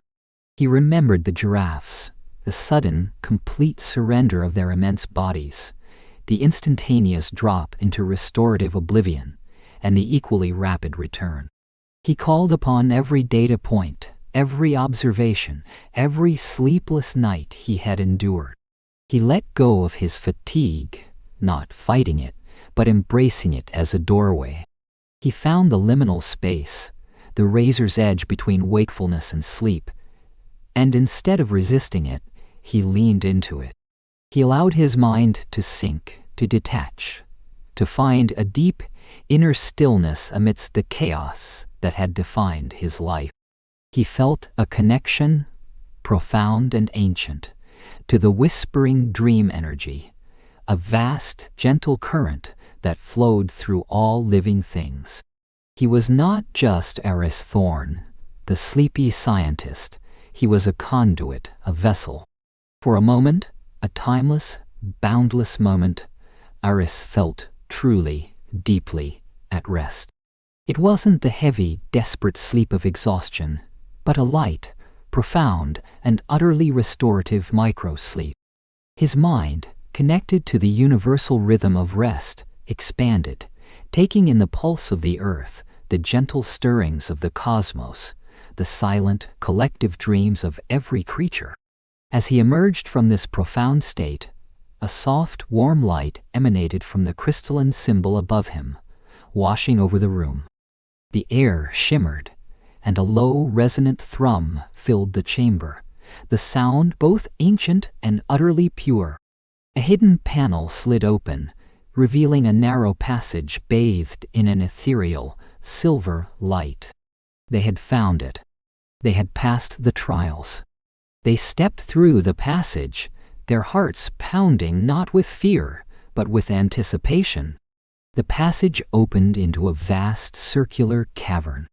In its center, towering towards the unseen ceiling, stood a magnificent obelisk of obsidian, humming with a gentle, soothing energy. This was it, the resonance stone. Its surface gleamed with an inner light, a silent promise of balance and restoration. But as Eris and Alara took a step forward, a sudden sharp clang echoed from behind them, bouncing off the cavern walls.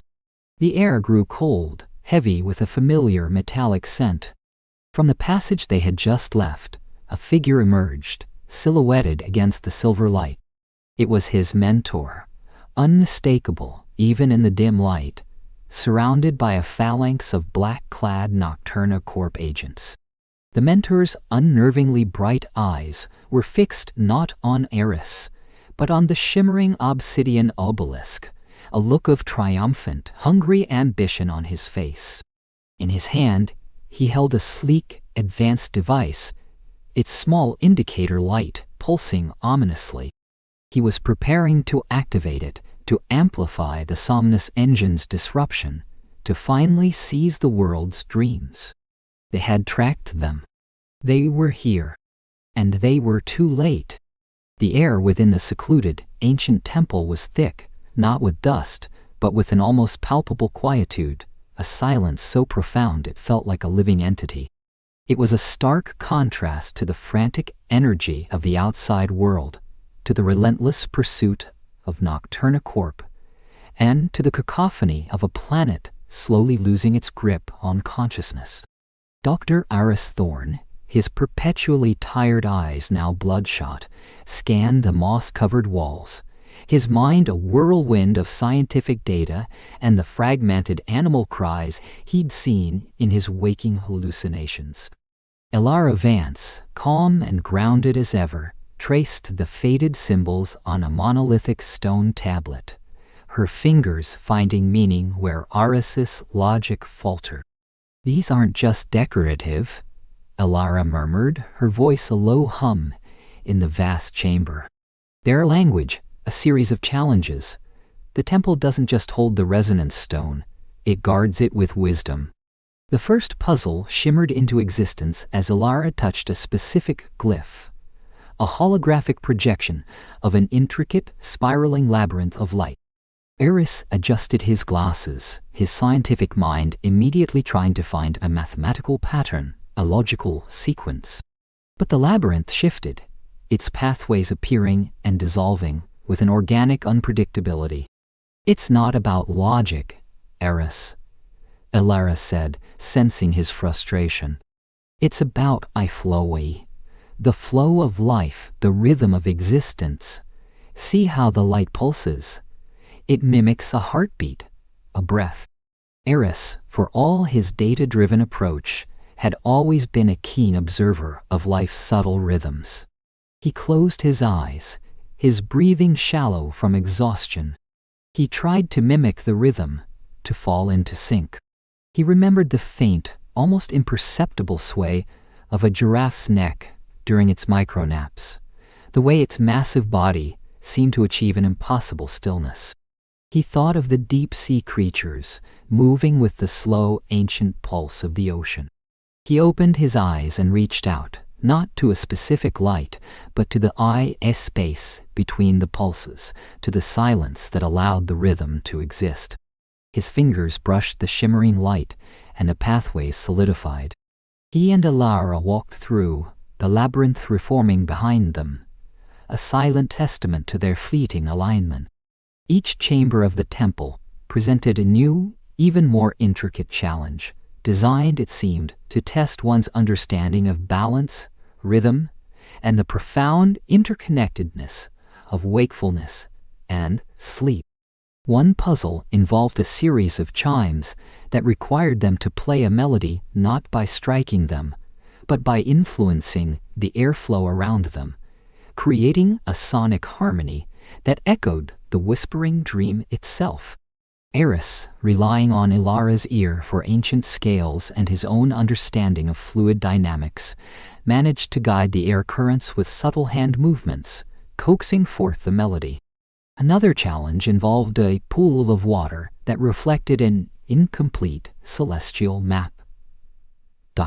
To complete it, they needed to project their own internal bioluminescence, their inner light or life energy, onto the surface. Alara, with her background in ethnobotany, understood that certain plants, and by extension all living beings, contained a subtle phosphorescence, a reflection of their vitality. But how to willing it into existence? It's about letting go, Alara explained, sitting cross-legged by the pool. Not forcing, but allowing. Think of the deep sleep, Aris. The surrender. When your mind is quiet, the body remembers its own light. Eris struggled. His mind, accustomed to constant analytical chatter, found silence elusive. The heart of Somnus's discordant frequency, though dulled by the temple's ancient wards, still hummed at the edge of his perception, amplifying his inherent anxiety about rest. He saw the suffering animals in the reflective surface of the water, their fragmented eyes mirroring his own fatigue, and felt a surge of despair. Then he remembered a specific giraffe, an old bull he'd observed for months, who seemed to master the micronap with a zen-like calm. It wasn't about it trying to sleep, Aris realized. It was about yellowing the sleep to come, to trust the body's innate wisdom. He closed his eyes, not to sleep, but to momentarily disconnect from the chaotic external stimuli. He focused on his breath, slowing it, deepening it, mimicking the onset of a profound rest. He let his thoughts drift, no longer chasing them, but observing them like clouds passing across a vast sky. And then a faint, iridescent glow emanated from beneath his skin, dancing on the surface of the water, completing the star map. It was barely visible, a whisper of light, but it was enough. Ilara smiled, a gentle understanding in her eyes. You found your own light, Aris. Even in the darkness of exhaustion, it burns. Finally, they reached a chamber, unlike any other. It was a vast circular space carved directly from the living rock, its ceiling lost in shadow. In the center stood an ancient mechanism, a colossal sundial-like device of polished stone and shimmering crystals. This, Aris knew, was the final puzzle, the one Alara's journal had described as requiring a specific, deep, meditative state to access. The journal spoke of attuning oneself to the world's heartbeat, Alara whispered, awestruck by the sheer scale of the mechanism. To synchronize with the ancient pulse of life itself. Aris approached the mechanism, his heart pounding despite his exhaustion. It emanated a faint rhythmic pulse, almost imperceptible, a primordial thrum that felt both alien and intimately familiar. His instruments, though still picking up the distant, discordant hum of the heart of Somnus, now registered this new, purer frequency, a faint counter-melody. He laid his hands on the cool, smooth stone. The challenge was to synchronize his own fragmented breathing and heart rate with this ancient mechanism, mimicking the very short, yet deeply restorative, naps he had studied. It wasn't just about slowing down. It was about aligning.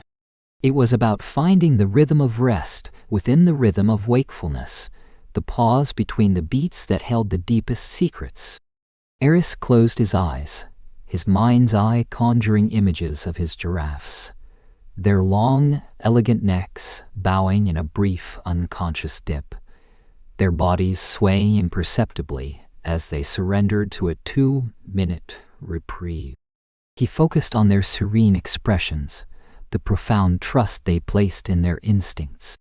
He felt a profound connection to them, understanding their delicate dance with sleep, their quick surrender to rest, and their swift return to alertness. He began to breathe, slowly, deliberately, his every inhalation and exhalation becoming a conscious act of alignment. He felt his heart rate, usually erratic from caffeine and stress, begin to steady, falling into a cadence with the ancient mechanism's subtle hum. It was like learning to conduct an orchestra with his own physiology, each beat, each breath finding its perfect place in the cosmic score. The mechanism responded. A series of ancient gears, long dormant, began to turn with a soft click and whir. Light, emanating from hidden facets in the crystalline structure, played across the chamber walls, depicting cycles of day and night, wakefulness and slumber, an eternal dance. Eris felt a surge of energy, not the frantic buzz of coffee, but a deep, abiding vitality, a profound connection to the very pulse of life. He had bridged the gap between his scientific observations and the ancient wisdom Ilara championed. He had found the micronap in its purest, most essential form.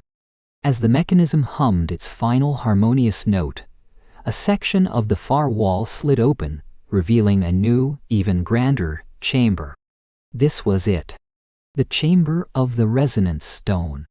It was immense, dominated by a massive obsidian obelisk that reached towards the unseen ceiling.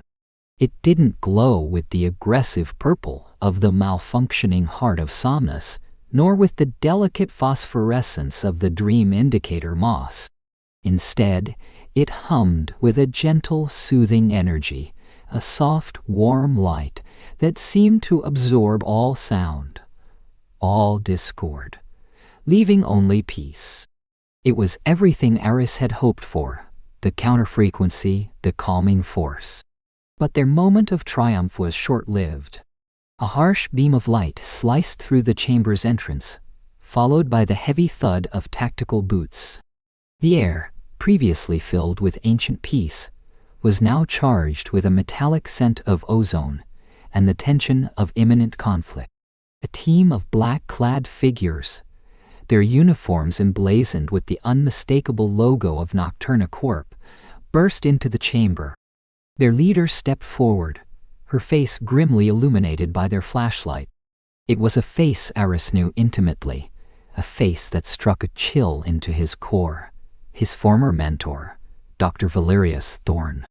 Valerius, his eyes unnervingly bright and devoid of the weariness that plagued Eris, strode towards the obsidian obelisk. He carried a sophisticated device, humming with suppressed power. Eris, Valerius's voice, usually warm and encouraging, was now cold, edged with fanaticism. You were always so close, yet so far. Obsessed with the EA restoration of sleep, when the future lies in its A conquest. Eris felt a wave of nausea, not just from exhaustion, but from the betrayal. Mentor, stop. You don't understand what you're doing. This isn't about human potential. It's about tearing apart the very fabric of life. You're unraveling the world's dreamscape. Valerius scoffed, his gaze fixed on the resonance stone, not on his former student. Unraveling? No, Eris, we are weaving it. recreating it. The heart of Somnus is simply a conduit, a power source. You believe sleep is a fundamental right. I believe it is a fundamental weakness. He gestured towards the device in his hand. This will amplify the heart's output, not just for animals, but for humans. We will eliminate the need for sleep, ushering in an era of unprecedented productivity, boundless consciousness. Humanity finally free. Eris's mind reeled. His mentor, blinded by ambition, believed he was ushering in a new era of human evolution, free from the weakness of sleep. He was taking the heart of Somnus's disruptive frequency and tuning it, weaponizing it, to impose a hyper-wakeful, restless existence upon humanity itself. True strength lies in balance, mentor, Eris countered, his voice trembling but firm. In respecting the natural rhythms of life, not conquering them. By disrupting animal sleep, you saw the beginning of ecological collapse. Imagine what this will do to humanity. We are part of that ecosystem, part of the whispering dream. Your severed Valerius simply smiled, a chilling, triumphant expression. Sentimentality, Eris. You were always too soft. The world will thank me. With a final decisive click, he activated his device. A blinding, aggressive purple light surged from the heart of Somnus, amplified and directed by Valerius' contraption. It pulsed through the chamber, making the air crackle, pushing back against the gentle, soothing energy of the resonance stone. Eris felt an immediate, overwhelming wave of profound fatigue, yet simultaneously a hyper-alertness, a frantic buzzing in his brain that made true rest impossible. The malevolent hum intensified, vibrating through the stone floor, threatening to overwhelm the entire world. Elara gasped, clutching her head as the discordant frequency assaulted her senses. Eris knew he had only one chance. The resonance stone, the obsidian obelisk, glowed weakly, struggling against the amplified chaos. Its power required a mind perfectly attuned to the whispering dream, a mind capable of channeling the pure resonant frequency of balanced rest. He needed to achieve a state of ultimate 2-minute nap, a profound restorative micro-sleep that connected him to the universal rhythm of rest, not just scientifically, but spiritually. His body screamed for rest, for surrender, but his mind fought against the oppressive energy. He closed his eyes, forcing himself to let go of the immediate chaos. He drew upon every lesson from the giraffes, every data point he'd meticulously collected, every sleepless night he had endured, every fleeting glimpse of peace he'd found in his research. He remembered the feeling of synchronizing his vitals with the temple mechanism, that moment of perfect alignment. He let go of his fatigue, not by fighting it, but by embracing the liminal space between wakefulness and sleep. He plunged into that brief, profound void, allowing his consciousness to become a conduit. He found a deep inner stillness within the raging storm of discordant energy, a tiny, resilient spark of balanced rest.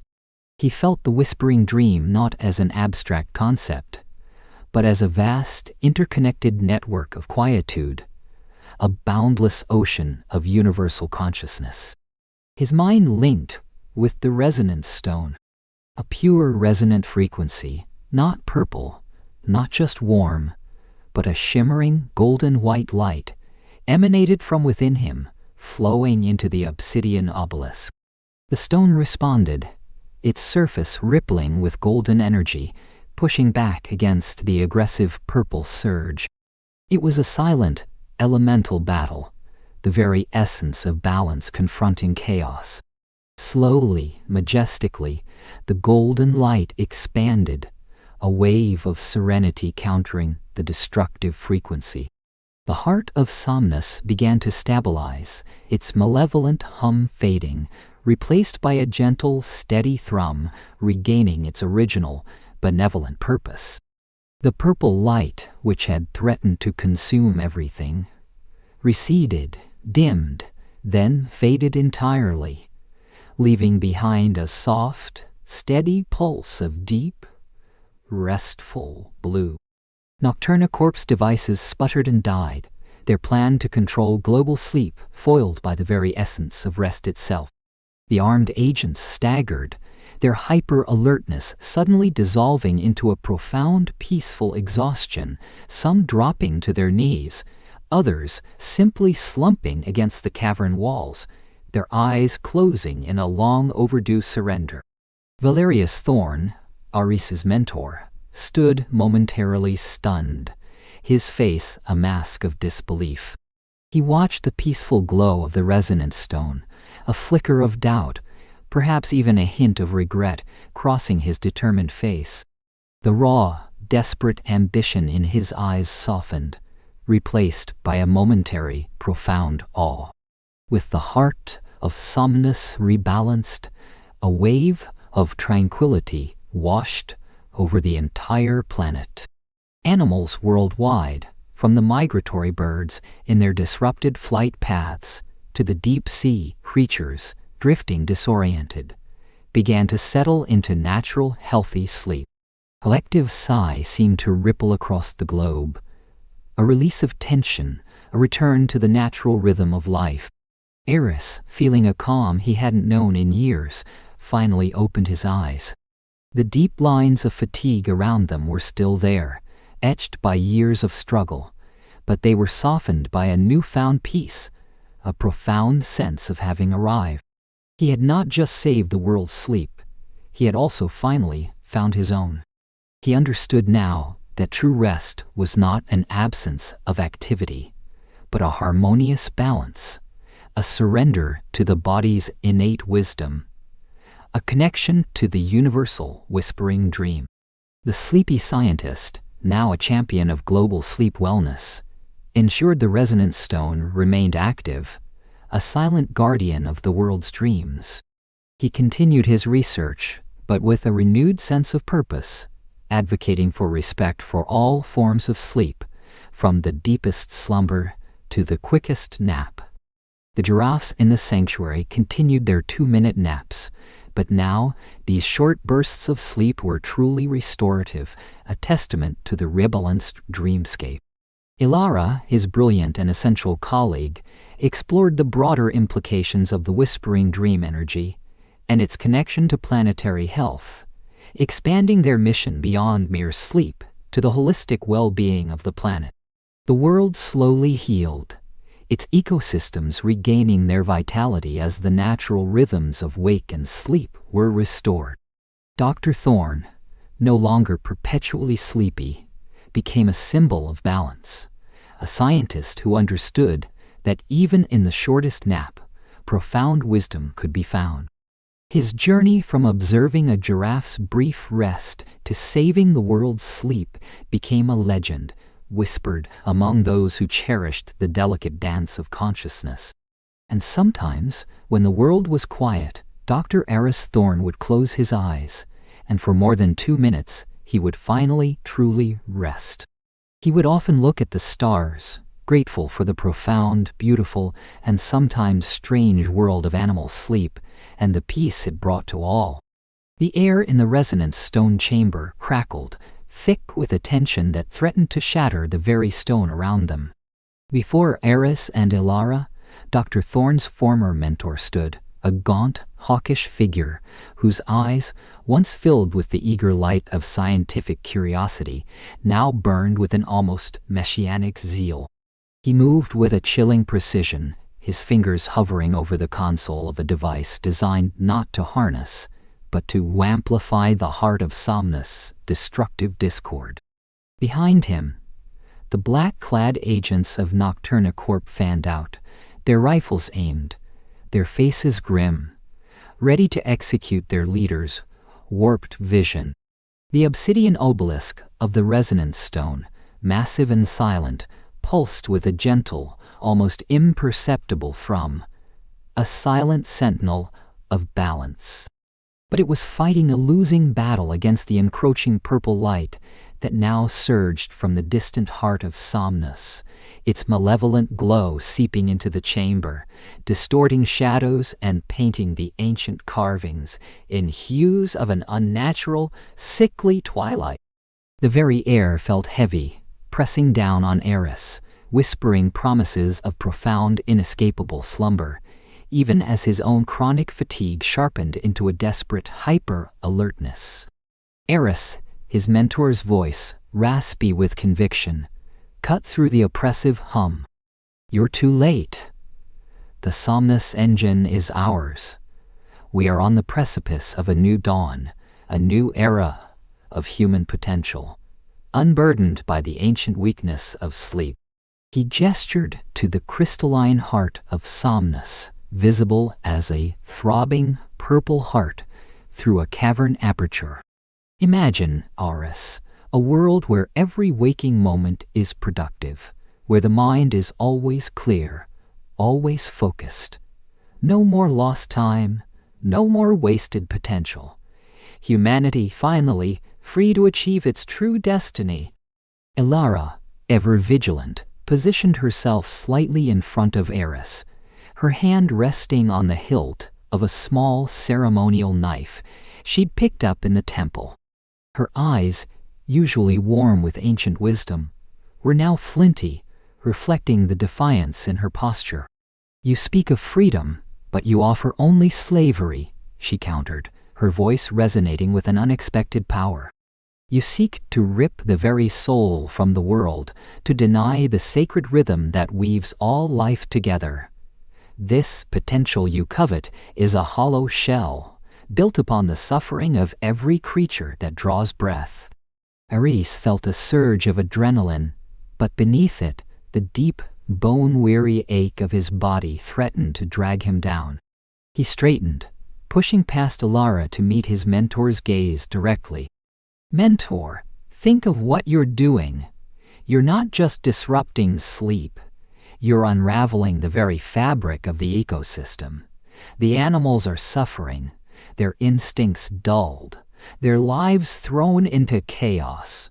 Humanity is not..."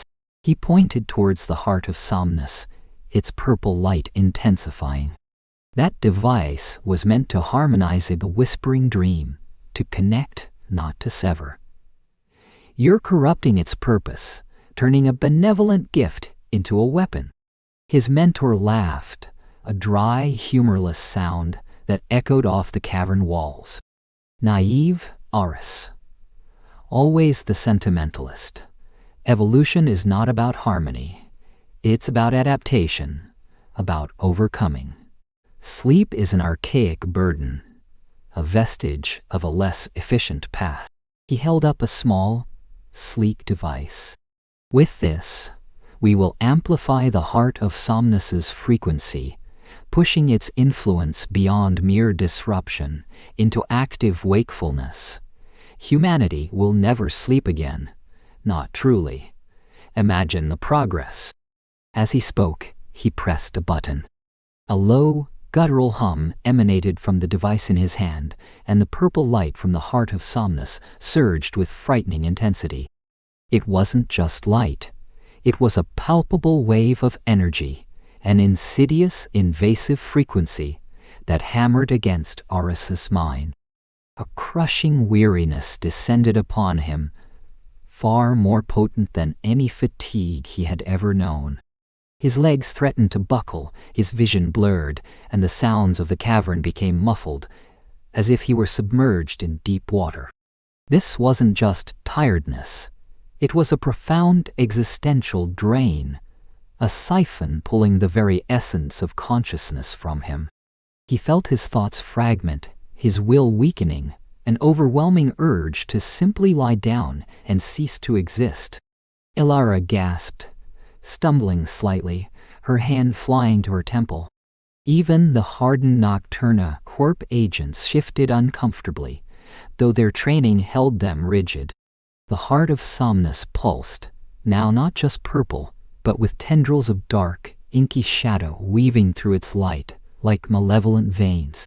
It was draining the whispering dream energy, converting it into a forced hyper-alert state that was ultimately unsustainable, a frantic, desperate wakefulness that offered no true clarity, only perpetual anxiety. Aris knew this was it.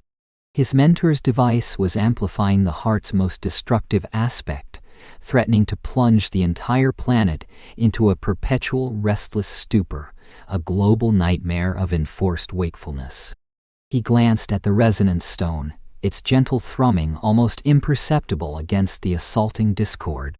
He had only one chance, and it had to be now.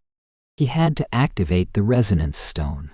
But its power, Ilara's journal had warned, required a mind perfectly attuned to the whispering dream, a state of profound restorative micro-sleep that connected him to the universal rhythm of rest. It was the ultimate 2-minute nap, a paradox he had chased his entire career, a fleeting moment of perfect balance between surrender and presence. Closing his eyes, Aris focused, forcing himself to ignore the overwhelming exhaustion, the insistent purple light burning through his eyelids, the metallic tang of fear in the air. He drew upon every lesson from the giraffes, those elegant, improbable creatures who had taught him the profound efficiency of brief surrender. He remembered their calm acceptance of rest, their swift transition from alertness to deep, momentary repose, their ability to find peace amidst danger. He recalled every data point, every complex waveform, every sleepless night he had endured poring over their brain activity, trying to decipher the secrets of their unique slumber. He let go. He let go of his fear, his anger, his desperate need to fight. He embraced the liminal space between wakefulness and sleep, a threshold he had explored in his fragmented nights for decades. He allowed the chaos of the cavern to recede, to become a distant echo, replaced by an inner silence that bloomed within him. He sought not to escape, but to winter the moment, to find a deep inner stillness within the raging storm. He felt the connection then, not just to the resonance stone, but to something far grander. It was the whispering dream, not a myth, but a palpable, intricate tapestry of consciousness that wove through all living things.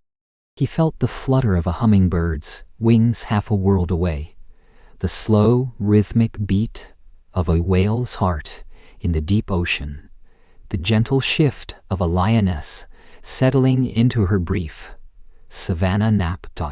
He was a conductor, and the universal symphony of sleep was his orchestra. He found the perfect frequency, a pure resonant tone that resonated deep within his core, a harmony that was both scientific and profoundly spiritual. From deep within him, from that space of ultimate conscious rest, a pure resonant frequency emanated.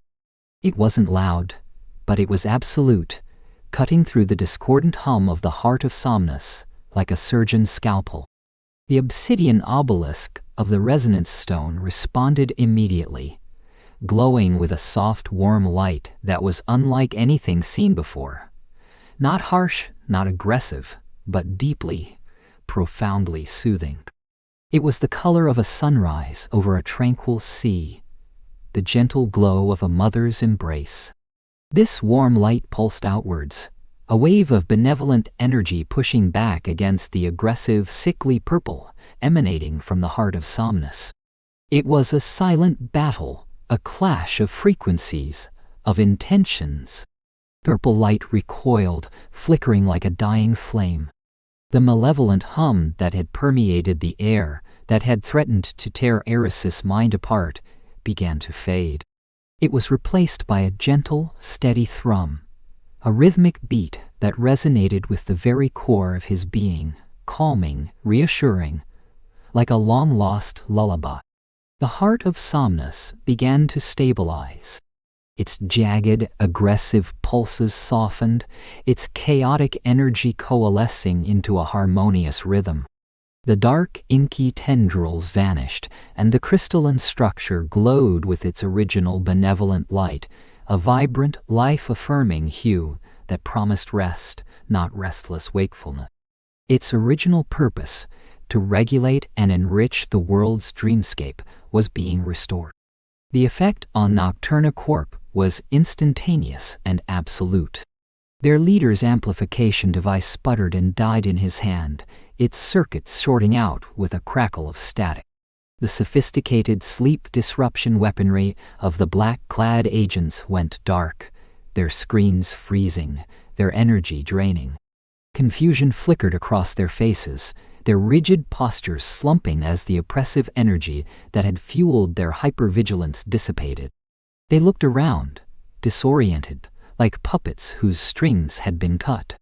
Some dropped their weapons, rubbing their temples, suddenly aware of a profound weariness they hadn't felt in months. Eris's mentor stood frozen, his eyes wide, fixed on the radiant resonance stone, on the rebalanced heart of Somnus. The zealous light in his eyes dimmed, replaced by a flicker of disbelief, then a shadow of doubt, and finally, a profound, almost childlike confusion. He had seen the power he sought to wield, but also the benevolent force that countered it, a force he had dismissed as weakness. For the first time, perhaps, he truly saw the peaceful glow of the resonance stone, felt the ancient, soothing energy it broadcast, and understood its truth. Elara moved swiftly, her movements graceful and decisive. With a practiced flick of her wrist, the ceremonial knife whistled through the air, severing the power cable of a lingering Nocturna Corp device, effectively neutralizing any last attempt at interference. A small, knowing smile touched her lips, a silent acknowledgement of their triumph. Then, a profound wave of tranquility washed over the entire planet. It wasn't a sudden, jarring shift, but a gentle, pervasive calm that settled into the very atoms of existence. Globally, the effects were immediate and profound. High above, migratory birds, previously veering erratically off course, corrected their flight paths with a collective, instinctual sigh, their bodies finally submitting to the necessary restorative sleep, mid-flight. In the churning depths of the ocean, deep-sea creatures, once surfacing disoriented and vulnerable, dove back into the abyssal plains, their bioluminescence returning to its natural, rhythmic pulse as they settled into ancient, healthy sleep pattern. In the remote jungle where Aris and Elara had first begun their quest, the howler monkeys, once prone to falling from trees in a daze, now clung securely to branches, their brief naps deep and refreshing. Nocturnal predators, their instincts no longer dulled, emerged from their lairs, their senses sharp, their movements precise, their hunting prowess restored by true, restful slumber. The phosphorescent moss, the dream indicator, that had bloomed with an unsettling glow in areas of severe sleep disturbance, now softened its pulse, its light growing calmer, more harmonious, reflecting the restored balance of the whispering dream. Humanity, too, felt the subtle shift. Across bustling cities and quiet towns, a collective sigh seemed to ripple through the populace. That night, anxieties lessened, minds found a clearer path to dreams, and for the first time in what felt like an age, people slept deeply, soundly, waking refreshed and invigorated. The vague, persistent weariness that had settled over the world, the low hum of collective insomnia, began to dissipate, replaced by a sense of calm resilience. Slowly, carefully, Eris opened his eyes. The oppressive purple light was gone, replaced by the soft, steady glow of the resonance stone and the restored, benevolent radiance of the heart of Somnus.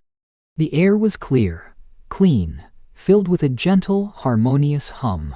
The deep lines of chronic fatigue around his eyes, which had been etched there for as long as he could remember, seemed to soften, almost melt away, replaced by a profound inner peace he hadn't known was possible. He had not just saved the world's sleep. He had, in that single, transcendent moment of ultimate surrender, found his own.